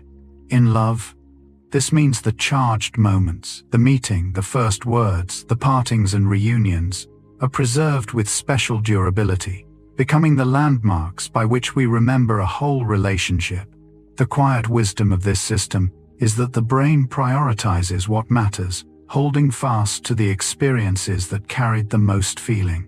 Our emotional memories are in a sense the truest record we keep, the moments our own brains judged most worth saving. The story of a love as we remember it is really a string of these preserved emotional peaks kept vivid, while the ordinary days between them, no less lived, slip quietly into the haze of the forgotten. We come now to one of the most haunting feelings in all of love, the sense on meeting someone that you have always known them. We touched its edges earlier. Here is how memory builds it. Familiarity in the brain is not a single switch, but a layered accumulation built from countless small recognitions of features, expressions, rhythms, patterns.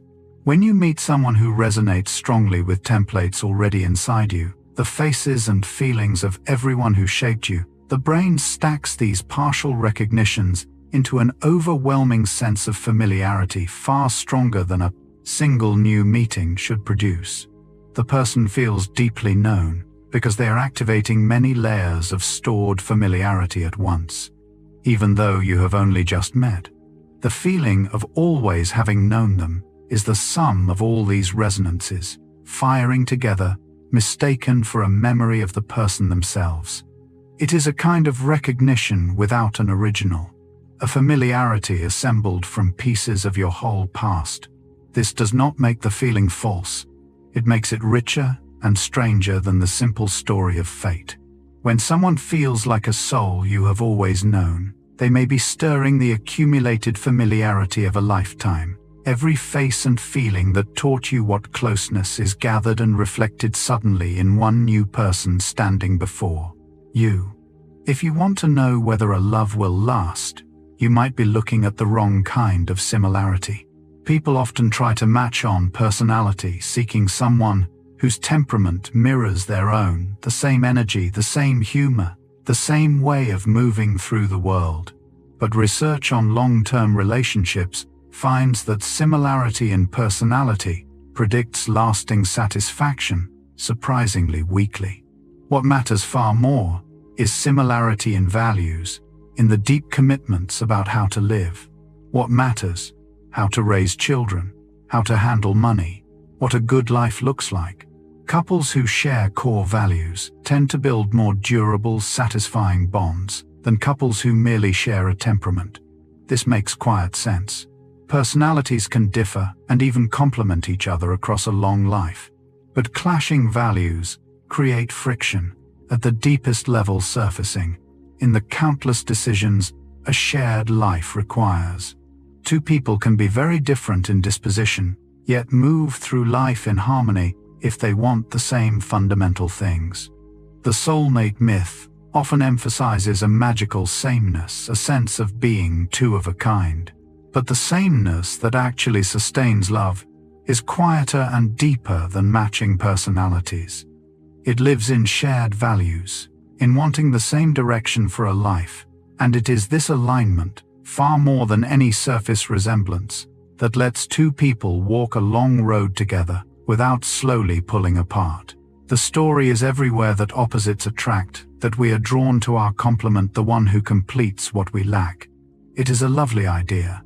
The evidence largely contradicts it.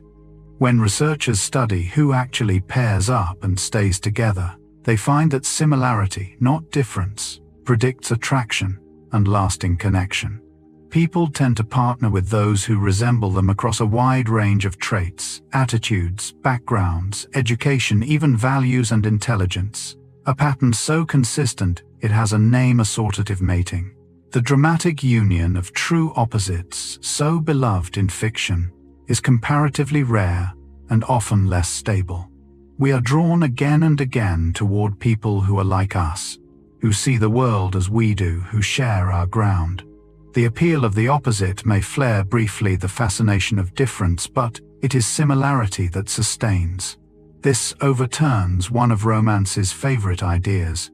We are not mostly seeking our mirror images reverse, the missing half who is everything we are not. We are seeking quietly a reflection, someone whose likeness makes connection easier, smoother, more lasting. The myth says love bridges every difference. The evidence says love grows most reliably on common ground.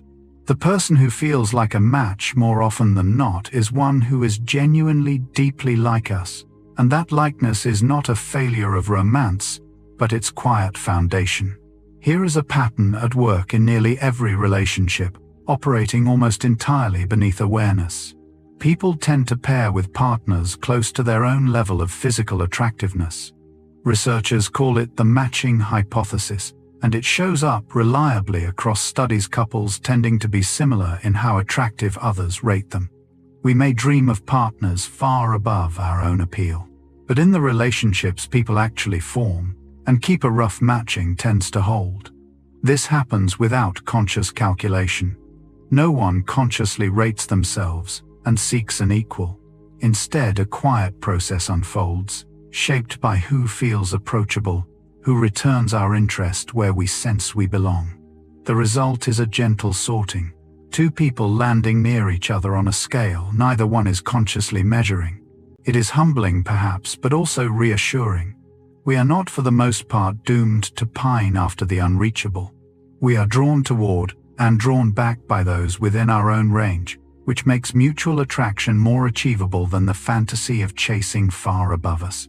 The fairy tale celebrates the unlikely match across great divides. The reality is gentler and more workable. Two people of roughly matched appeal, finding each other, settling into a mutual recognition that feels to both like being seen by someone reachable, someone real. In a single generation, the way people meet has transformed more than in all of prior history, and the change cuts two ways at once. Online dating widened the pool of potential partners almost beyond imagining, placing thousands of possible people within reach, far beyond the handful one might once have met through proximity and community. For many, this opened doors that geography and circumstance had kept firmly shut. Yet the same technology narrowed things, even as it widened them. The algorithms that sort and suggest matches quietly shape who we ever see, filtering the vast pool through criteria we do not control and often cannot examine.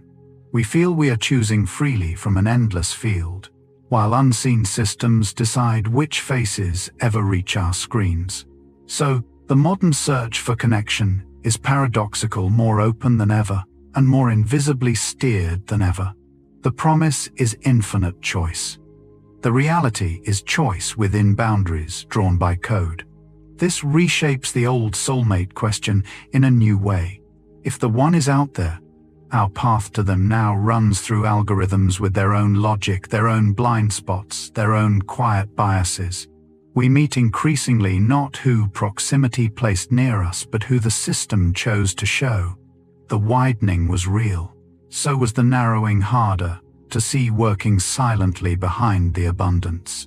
People search for it above all else, that immediate spark, the instant electric pull that announces, this is the one. It feels like the most important signal love can send. But when researchers look at what the spark actually predicts about a relationship's future, the answer is sobering. Instant chemistry turns out to be a poor predictor of long-term compatibility and satisfaction. The intense early pull, so trusted, so chaste, often says more about the heat of the moment than about whether two people can build a lasting life together. We have seen why the spark can be misattributed: arousal, the thrill of intensity mistaken for depth, the activation of old patterns that feel like destiny but are really just familiar wounds recognizing their match.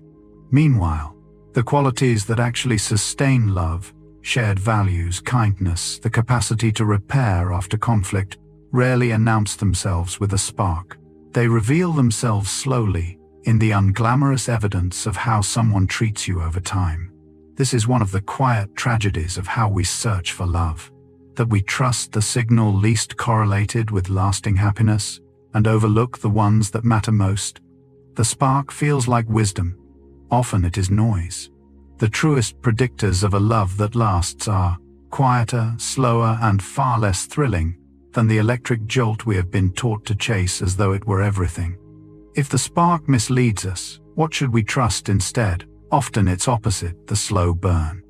Attractions that build gradually, that grow from friendship, repeated contact, and deepening knowledge, rather than instant fireworks, frequently prove more durable than love at first sight.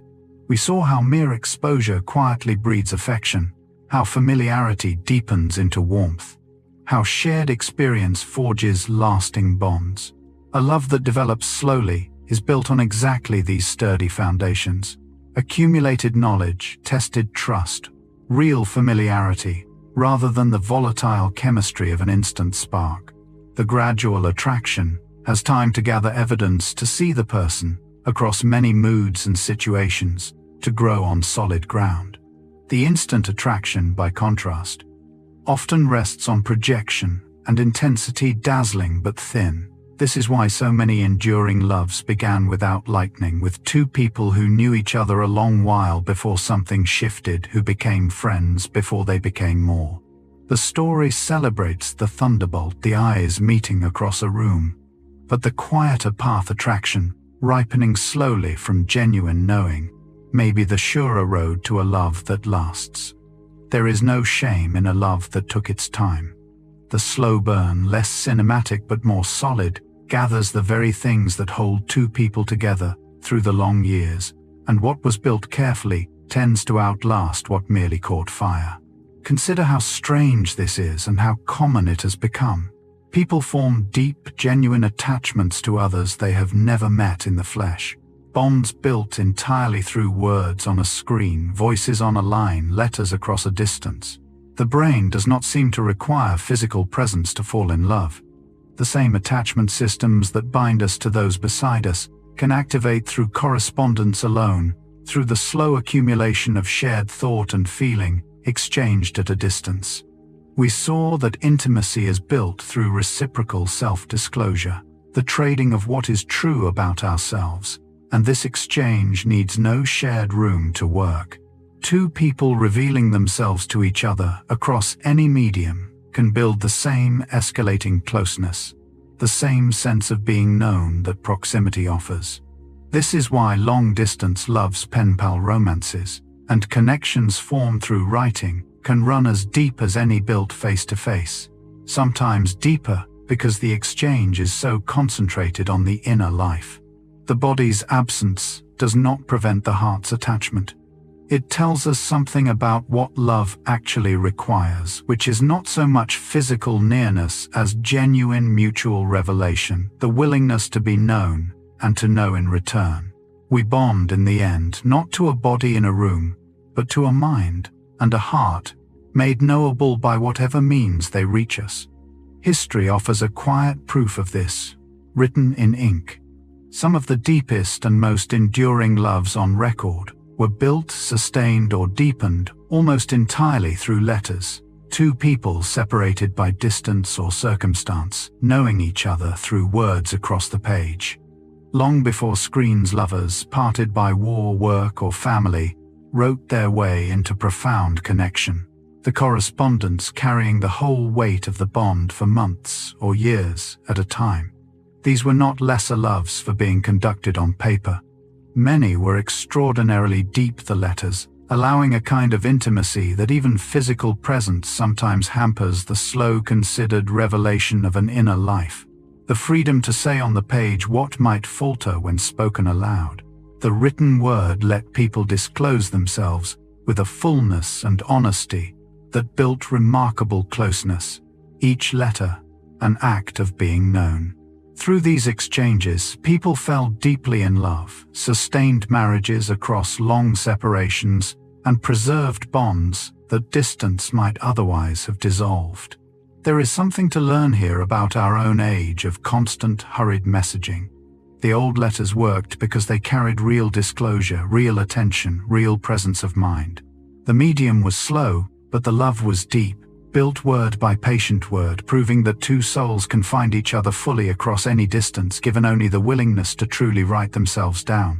Distance does something curious to love, and it cuts both ways.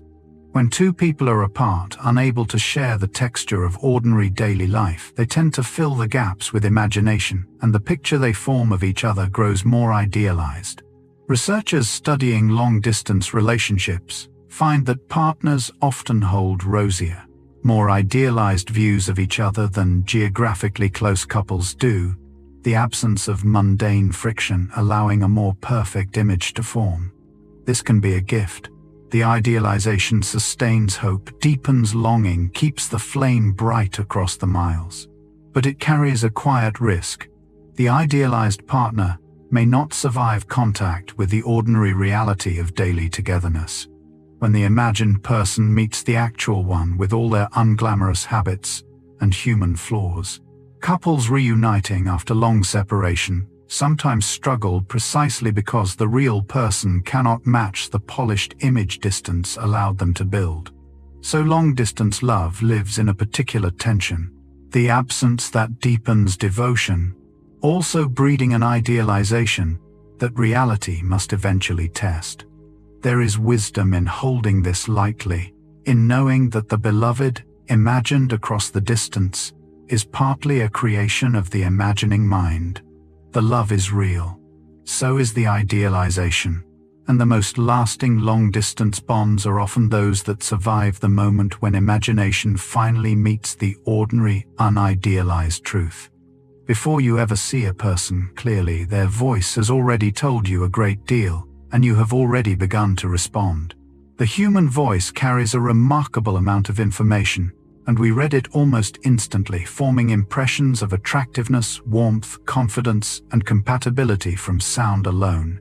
Researchers have found that people make surprisingly consistent judgments about others based purely on voice, and that vocal qualities can spark genuine attraction before any visual information arrives. This is why a voice on the phone, a voice across a dark room, a voice in a recording can stir something in us, drawing us toward a person we have not yet seen. The voice reveals subtle cues about health, emotion, even underlying biology, and we are exquisitely tuned to pick them up. There is a reason a particular voice can feel instantly appealing, or instantly off the assessment happening below conscious thought. In an age of so much visual emphasis in how we meet, this is a quiet reminder of an older channel of attraction, one that bypasses the eyes entirely. The voice is intimate, immediate, hard to disguise. Long before we have read a face, we have heard a person, and something in us has already begun to lean toward them, or away, swayed by a music we rarely stop to notice, but always somehow hear. There is one sound that seems to carry an unusual density of information about a person, and it is laughter. Researchers have found that people can glean a surprising amount from hearing someone laugh, even from a brief recording, including cues about personality, social warmth, and a sense of whether they might get along. A laugh is hard to fake convincingly, and a genuine one reveals something unguarded, the real texture of a person breaking through. We seem able to read these signals quickly, forming impressions of compatibility from laughter alone. This connects to something we saw earlier, that shared laughter is among the strongest early signs of a forming bond. It appears the information runs deep, that even before any shared joke, the mere sound of how someone laughs tells us something true about who they are and whether we might fit. There is a reason a particular laugh can be instantly endearing, drawing us in before we know anything else. The laugh is a window, brief and revealing, onto a person's inner warmth. We are built to read it, to sense in that involuntary sound whether here is someone at ease in the world, someone whose company might be light. Of all the signals two people exchange, laughter may be among the most honest, an unguarded glimpse of the self offered and read in a single unmistakable sound. Listen closely to how a couple speaks during a disagreement, and a single small word can tell you a great deal about their future. Researchers studying how partners talk have found that couples who naturally use we language, we and us and our, rather than the separating I and you and me, tend to handle conflict more constructively and report greater satisfaction over time. The pronoun reflects something deeper, whether two people experience themselves as a shared unit facing a problem together, or as two separate parties facing off against each other. When a couple says we have a problem to solve, the framing itself invites cooperation. When it becomes you did this, and I feel that the lines harden into opposition. The word is small, but it reveals and reinforces the orientation of the whole relationship. This is not about forcing a pronoun. The language tends to emerge naturally from how connected two people genuinely feel, a quiet signal of the self-other overlap we saw forming in long bonds. Couples who have come to think of themselves as a team speak like one, and speaking like one helps them act like one when difficulty comes. The next time you listen to two people navigate a hard moment, notice the pronouns. In that small choice, repeated 1,000 times, lies a quiet map of whether they face the world together or apart. How a couple narrates their own history turns out to be a remarkable window into their future. Researchers who interview couples about their relationship, how they met, how they navigated hard times, find that the way partners tell their shared story predicts with real accuracy whether they will stay together. It is not the events themselves that matter most, but the telling. Couples who recount their history with warmth, who speak fondly of each other, who frame past struggles as challenges they faced, as a team tend to endure. Those who tell the same kinds of stories with bitterness, who emphasize disappointment, who recall the hard times as evidence against each other, are more likely to part. The narrative reveals the underlying state of the bond. How we story our shared past shapes and reflects how we feel about our shared present. This is quietly powerful because it suggests that the meaning we make of our history matters as much as the history itself. Two couples can live through similar events and tell utterly different stories about them, and the story they tell becomes in part the relationship they have. The way we remember our love together is not a neutral record. It is an active force, shaping whether the bond grows warmer or colder, whether the road ahead is walked side by side or slowly apart. Pay attention, and you will find it in almost every close relationship, a private language no one else fully speaks. Couples, close friends, families develop their own small vocabulary over time. Inside jokes, invented words, phrases that carry whole histories of meaning compressed into a syllable. Researchers studying close relationships note how naturally this shared idiolect emerges, often without either person consciously creating it. A single word, meaningless to outsiders, can summon an entire shared memory between two people, a private shorthand built from years of life together. This small linguistic world is more than charming. It is a marker and a builder of intimacy, a sign that two people have shared enough experience to need their own words for it, and a way of continually reaffirming their private bond. Every time the secret word is spoken, it quietly says, "We have a world that is only ours." The shared language grows from the same soil as the merged memories and the synchronized rhythms, the slow weaving of two lives into something partly common. Think of the words you share with someone close. The phrases that would baffle a stranger but mean everything to the two of you. That private vocabulary is a quiet monument to your shared history. A small language spoken nowhere else on earth, built word by word from the particular life that only the two of you have lived. We tend to celebrate the grand gestures of love, the dramatic proposals, the lavish surprises, the cinematic declarations. But research on what actually sustains relationships points quietly somewhere else entirely. It is the small, repeated rituals of connection that matter most to a bond's longevity, not the rare, spectacular moments. The morning coffee shared in a certain way, the particular goodbye at the door, the small check-in at the end of each day, the inside joke repeated. These humble, recurring acts of turning toward each other are the real architecture of lasting love. Relationship researchers, notably the work of John Gottman, have found that couples build connection or erode it through countless tiny daily moments. The small bids for attention, either answered or ignored. A relationship is made in the end less of peaks than of these steady, ordinary repetitions, the daily proof that two people keep choosing to attend to each other. This reframes what devotion actually looks like. It is not mainly the dramatic gesture, however lovely, but the unremarkable ritual faithfully kept, the small attention paid again and again. Love lives in the ordinary, in the accumulated weight of countless minor moments of care. The grand gesture dazzles for a night. The small ritual repeated across 10,000 days is what quietly holds two lives together over a lifetime. If there is a single quiet engine beneath enduring love, it may be this: the deep, detailed knowledge of another person's inner world.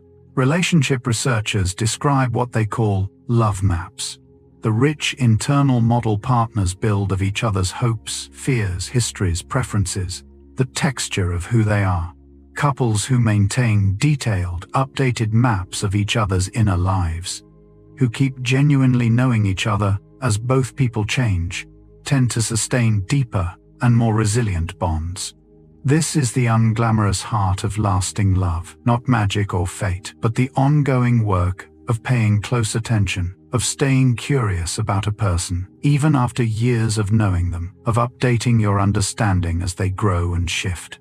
It is easy to assume that once we know someone, we know them, and to stop looking closely. But people change continually, and the couples who endure are those who keep learning each other, who never quite finish the work of knowing. This deep knowing is what allows real attunement, the sense of being truly understood that we long for most. The soulmate is often imagined as someone who knows us instantly, completely by magic. The truer version is someone who keeps choosing to learn us patiently over a lifetime, until being known stops being a miracle of meeting and becomes the steady, hard-won gift of being deeply, continually seen. There is a particular relief that comes from being truly understood, and it reaches deeper into the body than we might guess. When we feel genuinely known and accepted by another person, the brain regulates emotion differently, more easily, more steadily. We saw earlier how a loved one's presence can lower stress hormones and dull physical pain. The experience of being deeply understood works in a similar register, calming the systems that govern our emotional balance. When someone truly sees us and accepts what they see, the nervous system relaxes, a vigilance it otherwise holds, the constant low effort of managing how we appear, of bracing against judgment. Being known lets that effort drop. Research on social support and emotional regulation finds that feeling understood by others buffers stress and helps us return to steadiness after distress. This is part of why being truly known feels so much like coming home, why it can move us nearly to tears when someone finally gets us. The body recognizes the safety of not having to explain, not having to perform, not having to translate ourselves. To be understood is to be allowed briefly to stop working so hard at being a self for others to read. In that release, the brain settles the alarm, quiets, and we touch something we may have been seeking all along, the rare and physical peace of being fully seen and fully accepted exactly as we are. We speak of loneliness as a feeling, a mood that passes through us, but the body tells a starker story, treating loneliness and connection as genuine physical states with real bodily consequences. Researchers studying social isolation have found that chronic loneliness affects the body much like a physical stressor, raising inflammation, disrupting sleep, straining the cardiovascular system, even weakening immune function. The lonely body behaves in measurable ways, like a body under threat, because for our deeply social species, isolation has always been dangerous. Connection, conversely, registers as safety, calming these same systems. The research of scientists like John Cacioppo revealed that loneliness is not merely emotional discomfort, but a full bodily condition, with effects on health serious enough to rival well-known physical risks. This reframes our need for others entirely. The longing for connection is not a weakness or a luxury. It is the body signaling a genuine need, as real as hunger or thirst, rooted in the ancient truth that humans were never built to survive alone. When we ache for closeness, the ache is wisdom, the body knowing what it requires. And when we find true connection, the relief is not only emotional, it reaches into the flesh, steadying systems that loneliness had quietly thrown into alarm the body, recognizing that it is at last no longer alone. Let me follow that thread into the body's deepest defenses, because the reach of connection is more literal than we tend to believe. Studies in the field that links psychology and immunity have found that strong supportive relationships are associated with lower chronic inflammation and better immune function, while isolation and conflict push the other way. The quality of our close bonds shows up measurably in the markers of our physical health, in the inflammatory signals coursing through the blood, in how well the immune system holds its balance. Feeling supported and understood appears to calm the low-grade inflammation that chronic stress and loneliness provoke, the kind of inflammation increasingly linked to serious disease. In other words, being truly known and cared for is not only good for the heart in the poetic sense, it is good for the body in the most literal one, steadying the very systems that defend us against illness. This is among the most striking findings in all the science of human connection, that love and belonging reach down into our cells, shaping the conditions of our physical health. The bonds we build are not separate from the body. They are woven into it, regulating inflammation, supporting immunity, quietly influencing how long and how well we live. To be deeply connected to others is, it turns out, one of the most powerful things we can do for our own flesh and blood. Here is a finding so strange it sounds invented, yet it has been carefully demonstrated. The presence of a trusted person can change how a physical landscape appears to us. In a series of studies, researchers asked people to estimate the steepness of a hill they were about to climb. Those accompanied by a supportive friend judged the hill to be less steep than those standing alone, and the closer and warmer the friendship, the gentler the slope appeared. The world itself looked more manageable in the company of someone trusted. This is not metaphor or sentiment. It is perception measurably altered by connection. The brain, it seems, factors the presence of allies into how it sizes up a challenge, literally seeing obstacles as smaller when we do not face them alone. Our resources for meeting a difficulty include the people beside us, and the mind appears to account for them in the very act of perceiving the world. There is something quietly profound in this. The hills of life do look less steep when someone we trust is standing with us, and this is true not only in spirit, but in the actual workings of perception. We were built to face the world together, so thoroughly that companionship reaches into eyesight itself, reshaping the landscape into something we believe we can climb. Let me stay a moment longer with this because it gathers up so much of what we have seen. The finding about the hill is part of a broader truth that connection changes not only how we feel, but how we perceive and engage the world. Beside someone we trust, challenges look smaller, threats feel less overwhelming, the world appears more navigable. This is the perceptual signature of a deeply social creature, one whose mind evolved to assess danger and difficulty with others factored in. We do not face the world as isolated units calculating threats alone. We face it as members of bonds, and the strength of those bonds enters into the very calculation. The trusted person beside us expands what we believe we can handle, and that expanded sense reaches down into perception itself, making the steep less steep, the hard less hard. This may be among the deepest reasons we seek connection so relentlessly, beyond comfort, beyond pleasure, beyond even love as we usually speak of it. To have someone beside us is to meet a wider, gentler world, one scaled to be faced together rather than alone. The presence of a trusted other does not merely soothe us. It quietly enlarges our capacity, changing the size of the obstacles before us until the life that looked daunting alone becomes in company a thing we believe we can walk through after all. What are we really reaching for when we long for a soulmate?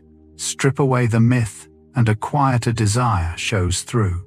Much of what people describe wanting in a soulmate comes down to one thing: the experience of being fully understood without having to explain. We move through most of our lives translating ourselves, choosing words carefully, managing how we are perceived, bracing for the gap between what we mean and what others grasp.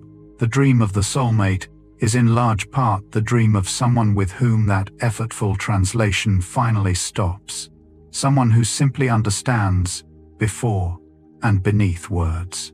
This connects to everything we have seen about being known, how feeling understood calms the brain, lowers stress, feels like coming home. The longing for a soulmate, maybe the longing for that state made permanent. A person in whose presence we can at last set down the constant labor of explaining ourselves. It is a profound desire, and a deeply human one. We are creatures who spend our lives slightly unknown, slightly mistranslated, reaching toward others across the gap between minds. The hope for a soulmate is the hope that the gap might close, that somewhere there is someone who would simply get us, without the work of translation. That hope says less about destiny than about how much we ache to be truly seen, and how rare and precious that being seen turns out to be. Let me turn that longing slightly to see it from another angle. The feeling of recognition, that uncanny sense of already knowing someone may be at heart, the experience of needing no explanation between you. When we meet a person with whom understanding flows easily, who seems to grasp what we mean before we have fully said it, the effortlessness itself feels like recognition, like reunion, like having known them always. What we are recognizing may not be the person, but the rare ease, the absence of the usual friction, the sudden disappearance of the gap we normally labor across. With most people, connection requires work explanation, the patient closing of distance. With a few, it seems to require none, and that frictionless understanding is so unusual that the mind reaches for a special story to explain it. Fate, destiny, a soul already known. But the underlying experience may simply be this: the rare and wonderful sensation of being understood without effort. That is no small thing. To find someone with whom you need not translate, with whom meaning passes easily and you feel grasped rather than interpreted, is genuinely rare, and the feeling it produces is genuinely profound. We call it recognition because it feels like remembering. Perhaps what we are truly recognizing is the rarest of human experiences, the simple, astonishing relief of being effortlessly understood. Notice who in your life lets you exhale most fully. The people who feel most like home tend to share a particular quality. They are the ones around whom we perform the least. With most of the world, we maintain a version of ourselves, adjusted, presented, managed for the audience at hand. It is constant, often unconscious, low-level work, the effort of being a self for others to see. But with a rare few, that effort falls away and we are simply ourselves, unguarded, unperformed, at rest. Those are the people who feel like home. Psychologists studying authenticity in relationships find that the ability to be one's genuine self with another, without mask or management, is closely tied to the depth and satisfaction of the bond. Home, in human terms, is less a place than a person in whose presence we can stop performing. This is why such company feels so restful, why we leave it lighter, why we crave it when life has worn us thin. To be with someone and not have to be anyone in particular, just ourselves, accepted as we are, is one of the deepest comforts a person can know. The soulmate, in the end, may be less the one who completes us than the one who lets us be least performed, in whose presence the long daily effort of self-presentation finally gratefully comes to rest. Here is something the fairy tales never tell us, and it may be the most important truth of all. The bonds that last across a lifetime are not the ones that never break. They are the ones that break and are rebuilt again and again. Relationship researchers find that the difference between couples who endure and those who do not is rarely the absence of conflict or rupture, which come to every bond, but the capacity to repair, to come back together after the breach, to mend what tore. Every lasting relationship is, in truth, a long history of small breaks and patient repairs, of distance, opening and being closed, of trust strained and restored. The unbroken bond is a myth. The mended one is the reality of every love that survives. This reframes what strength in a relationship actually means. It is not the impossible feat of never falling, but the achievable practice of always getting up, of turning back toward each other after the turning away. Couples who master repair, who learn to reconnect after rupture, build a resilience no conflict-free fantasy could match. The threads that hold two lives together are not unbreakable. They are broken and retied, until the very mending becomes the bond. What lasts is not what never tears, but what is faithfully, repeatedly, lovingly sewn back together. There is a quiet illusion in how we speak of lifelong love, as though it were one continuous thing, a single love sustained unbroken across the years. The reality is stranger and more beautiful. Every long love is, in truth, a succession of many different loves, all with the same person. The love of two people at 25 is not the love of those same two at 50 or 70, because the people themselves have changed again and again across a lifetime. We saw how partners reshape each other, how both keep growing and shifting, how the chemistry of love itself transforms from early passion to deep attachment. A long relationship is really a series of relationships, each with a slightly different pair of people. The bond continually renewed and remade as both partners become someone new. Couples who endure are those who let the love evolve, who fall in love again with the changed person their partner keeps becoming rather than clinging to a single version now gone. This is why lasting love asks so much and offers so much. It is not one love to be maintained, but many to be discovered. The same person met freshly across the decades again and again. To love someone for a lifetime is to love many people who happen to share one name, one history, one slowly changing face, and to keep choosing through every transformation to love them still. It seems obvious that the happiest couples would be the ones who rarely fight. The research says otherwise, and the difference is illuminating. Couples who never argue are not as a rule the ones who last. Often they are avoiding rather than connecting, keeping a careful peace by leaving the hard things unspoken, and the unspoken things quietly accumulate. What actually predicts endurance is not the absence of conflict, but the presence of repair, the ability to fight, and then reconnect to rupture, and then mend. Relationship researchers have found that conflict itself does not doom a relationship. What matters is what happens after, whether the couple can find their way back to each other. Couples who engage their disagreements and then successfully repair tend to outlast couples who never fight at all, because the conflict navigated well actually deepens understanding and clears what would otherwise fester. The fight is not the danger.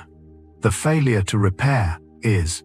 This overturns a quiet assumption many carry, that a good relationship should be free of conflict, and that fighting is a sign of failure. The truth is nearly the reverse. Engaging honestly, even heatedly, and then repairing skillfully builds a sturdier bond than the brittle calm of conflict avoided. A love that can survive its own ruptures, that fights and forgives and returns, is stronger than one that simply never tested whether it could. There is a particular idea about love that does quiet harm precisely because it sounds so romantic. It is the belief that true connection should be effortless, that with the right person, everything simply flows, that real love does not require work. This myth, woven deep into the soulmate ideal, can corrode the very relationships it idealizes. When people believe that effortlessness is the mark of true love, they read the inevitable difficulty of any real bond as evidence that something is wrong, that perhaps this is not the right person after all. We have seen how much genuine love actually asks the work of repair, of continual knowing, of falling in love again with a changing person, of small rituals faithfully kept. None of this is effortless, and the belief that it should be sets a trap. It tempts people to abandon good relationships at the first sign of the very effort that all real love requires, forever chasing a frictionless connection that does not exist. The most loving thing we can do for our actual bonds may be to release this myth entirely, to accept that connection worth having takes work, and that the effort is not a sign of failure, but the substance of love itself. The effortless love is a fantasy, The real one, built and tended and repaired, is the only kind there is, and it is better than the myth it is so often measured against. If not fate, then what holds a great love together across a lifetime? The answer is quieter than destiny, and in its way more remarkable. What sustains lasting love is not having been fated to meet, but choosing the same person again and again, day after day. We have seen that long love is many loves, that bonds break and are repaired, that connection is built rather than found. Beneath all of it runs this single act, repeated, the daily choice to stay, to turn toward, to keep choosing this one person among all the others one might have chosen. Fate, if it exists, would do its work once, at the meeting, and then be done. But real love is not made in a single fated instant. It is made in 10,000 small re-choosings, the ongoing decision to remain, renewed each ordinary day. This is far less glamorous than destiny, and far more within our power. It means a great love is not something that happens to us, but something we do continually through the unremarkable choice to stay and keep building. The couples who last are not those the universe bound together, but those who keep binding themselves morning after morning to the same imperfect, beloved person. Choosing again and again turns out to be the truest thing love is made of, deeper and more enduring than any story of fate. Here is a quiet reversal that changes how we see our own great loves. The sense that a relationship was destined, that two people were meant to be, often arrives not at the beginning, but at the end, constructed backward from the simple fact that the love endured. We met someone, the meeting was ordinary enough. We built something together over years, and looking back across that built thing, we conclude it must have been fated. But the feeling of destiny is in many cases a story told in hindsight, the mind imposing a sense of inevitability onto what was actually a long series of choices and chances. We saw how memory rewrites the past to fit the present, how love at first sight is often painted backward onto an ordinary first meeting. The sense of destiny works the same way. A love that lasted feels in retrospect as though it had to be the years of building mistaken for the hand of fate. This does not diminish the love. It relocates its source from the stars to ourselves, from destiny to the long real work of two people staying.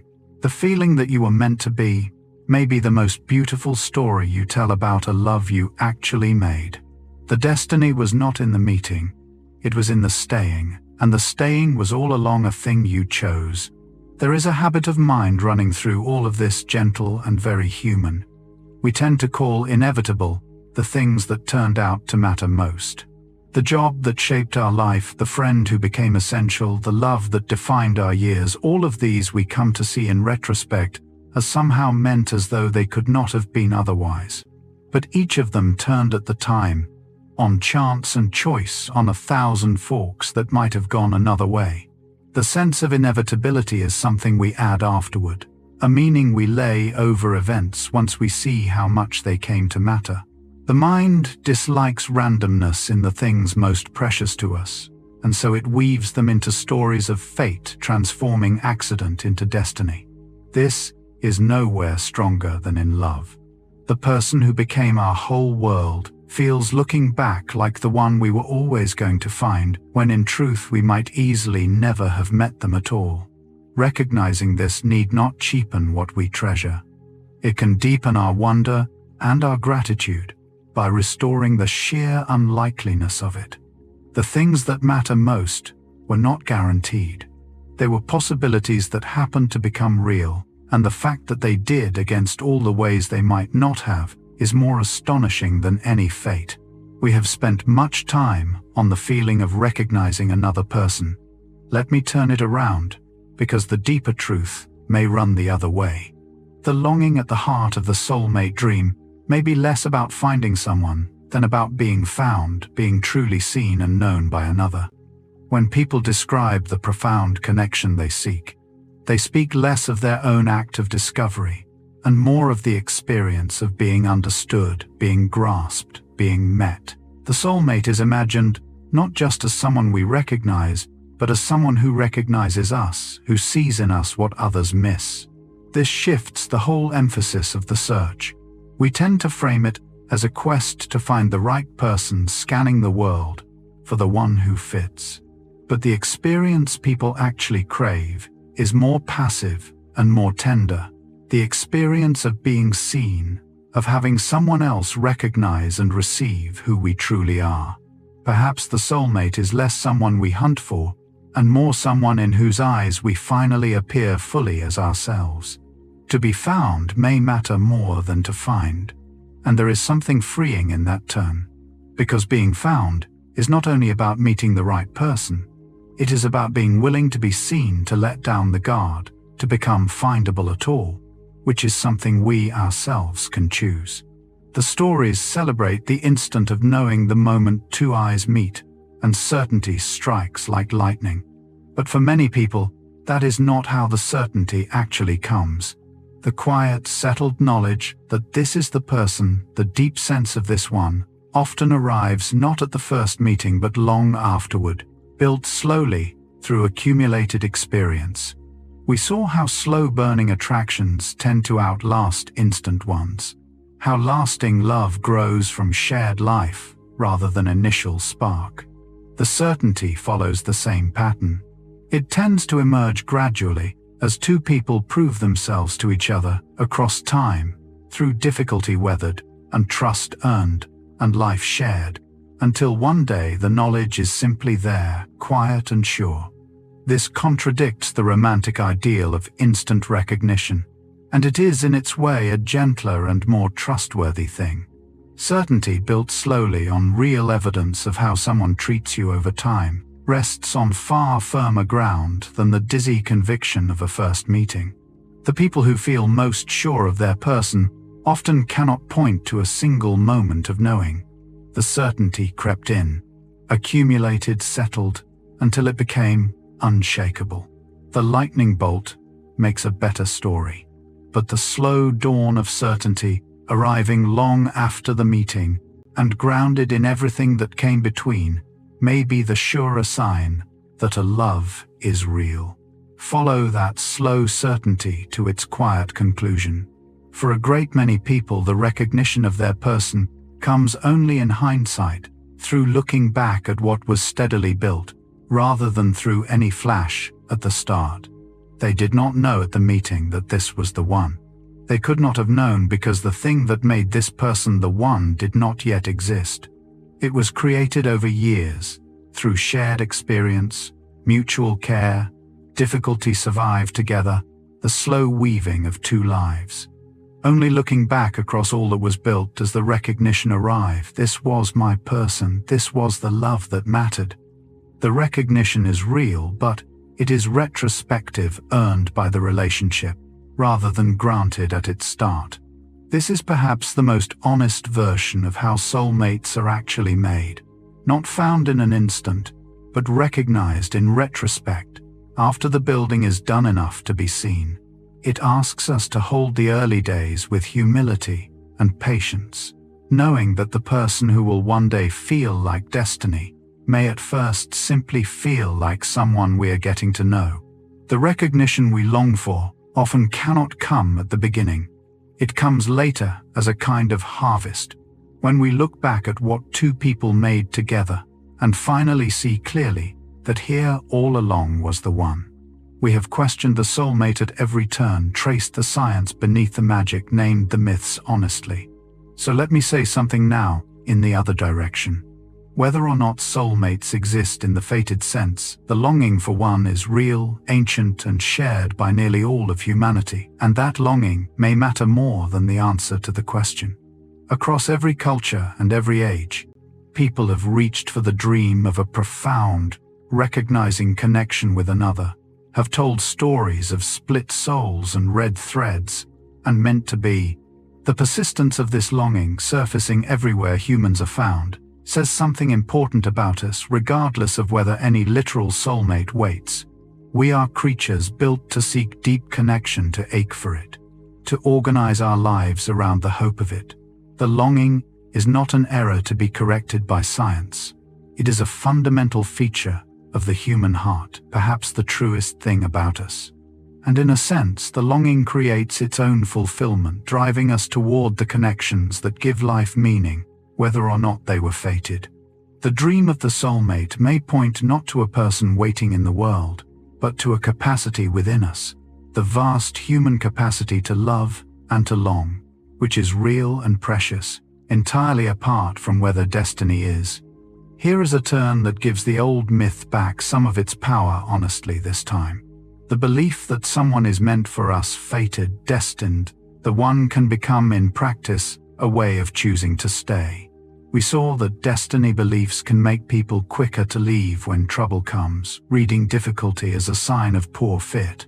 But the same belief held differently can work the other way. To believe deeply that this person is your person can become a commitment that carries you through the hard passages, a story that says we belong together, so we will find our way through this. The belief in being meant for each other can function not as a test the relationship keeps failing, but as a vow that holds it steady. In this light, fate is less a fact to be discovered than a commitment to be made, a way of binding ourselves to another through the conviction that we are bound. The couples who say they were meant to be, and who last may be, using that belief as a kind of glue, a chosen certainty that helps them stay. So the soulmate myth, so often a trap, can also be a gift. When destiny is understood not as something that relieves us of choice, but as a story we tell to strengthen the choice we have already made to stay. We come near the end now, and a larger picture has been quietly forming. The story of two hearts recognizing each other, so often told as something that happens to us, is in large part a story we ourselves author. We have seen how memory rewrites our meetings, how the sense of destiny is built backward, how certainty accumulates slowly and is then mistaken for instant fate, how the belief in being meant for each other can become the very thing that holds a love together. Through all of it runs a single thread, that we are not merely passive recipients of love's story, but active authors of it. The meaning we make of how we met, the narrative we build of our shared past, the destiny we read into a love we actually constructed, all of these are stories we tell, and in telling them we shape the love itself. This is not to say the connection is invented. The bond is real, the feeling is real, the recognition is real. But the story that frames it, that gives it the shape of fate or the shape of choice, is ours to write. There is real power in understanding this. We are the storytellers of our own loves, and the tale we choose to tell of fate or effort, of luck or work, becomes part of the love we are living, authored quietly by the two who live it. What in the end did the soulmate myth actually promise? Beneath the fate and the lightning and the split souls seeking their other half, the promise was simpler and more reachable than the myth made it seem. It promised to be fully known and to be permanently kept, to find someone who sees us completely and stays. And that, it turns out, is something two ordinary people can build, without any help from destiny. We have seen the pieces, the deep knowing that grows from sustained attention, the repair that mends every rupture, the daily choosing that outlasts any fate, the being seen without translation that feels like coming home. Put together across a lifetime, they make the very thing the myth held out as magic, a person who knows us truly and remains. To be known and to remain, this is the heart of what we longed for all along, and it asks not for fate, but for two people willing to keep knowing and keep staying. The soulmate was never really about the meeting, the moment of recognition, the stories so prize. It was about the staying, the long, faithful work of being known and being kept, and that the closest thing to what the myth ever promised lies within the reach of anyone willing to do the quiet, lasting work of love. Let me gather the deepest thread of all that we have traced. Connection, the profound bond we spend our lives longing for, is in the end less something we discover than something we practice. The soulmate myth frames love as a discovery, a finding, the lucky uncovering of a person who was waiting for us all along. But nearly everything we have seen points the other way. Closeness is built through reciprocal disclosure. Bonds deepen through shared difficulty. Love endures through repair, through daily choosing, through the continual work of knowing a changing person. Even the feeling of recognition, that sense of having always known someone, turns out to rest on patterns we bring and meanings we make. Love, it seems, is far more verb than noun, more practice than possession, more something we do than something we find. This is perhaps the most hopeful truth in all of it. If connection were purely a matter of discovery, we would be at the mercy of luck, forever hoping to stumble upon the right person. But if connection is practiced, then it lies within our power, available to anyone willing to learn, its quiet disciplines to disclose, to attend, to repair, to stay. The great love we long for is not mainly waiting to be found, it is waiting to be made, practiced into being by two people willing to do the steady, unglamorous, deeply rewarding work of loving. After all our questioning, let me be clear about what remains standing. The feeling of recognition, that powerful sense of meeting someone and somehow already knowing them, is entirely real, even though destiny itself is uncertain. We have traced this feeling to its roots in the brain's pattern matching, in accumulated familiarity, in the deep templates laid down across a lifetime, in the rare ease of being understood without effort. None of this explaining makes the feeling less real or less meaningful. It simply locates its source within us, rather than in the stars. The recognition we feel when we meet someone who matters is a genuine experience, vivid and profound, worth honoring even as we stay honest about what produces it. Science does not dissolve the wonder of it. If anything, it deepens the wonder, revealing the astonishing machinery of a brain that can make a stranger feel like a homecoming, that can gather a lifetime of stored familiarity and reflect it suddenly in one new face. The feeling is true, the destiny is uncertain, and both of these can be held at once, without contradiction. We can feel the full force of recognition, let it move us, treasure it, while remaining clear-eyed that its source is the long, rich history we carry within. The mystery does not require fate to be real. The feeling itself is mystery enough. And so we arrive at the last turn, the one that holds all the others. What two hearts recognize in the end may not be a destiny written in advance, but something quieter and more enduring, the willingness to keep recognizing each other again and again across a lifetime. We began with the ancient dream of two halves seeking to be whole, and we have followed it through science and history, through chemistry and memory, through all the ways connection is built rather than found.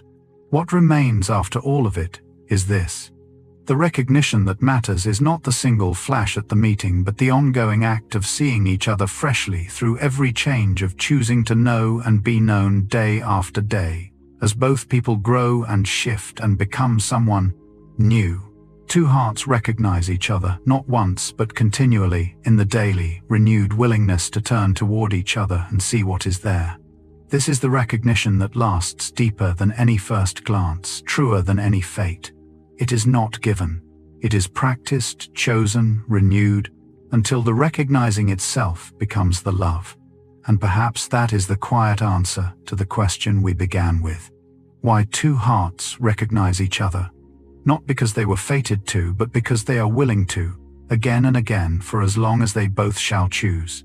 Thank you for spending this time here with me. Until next time, good night.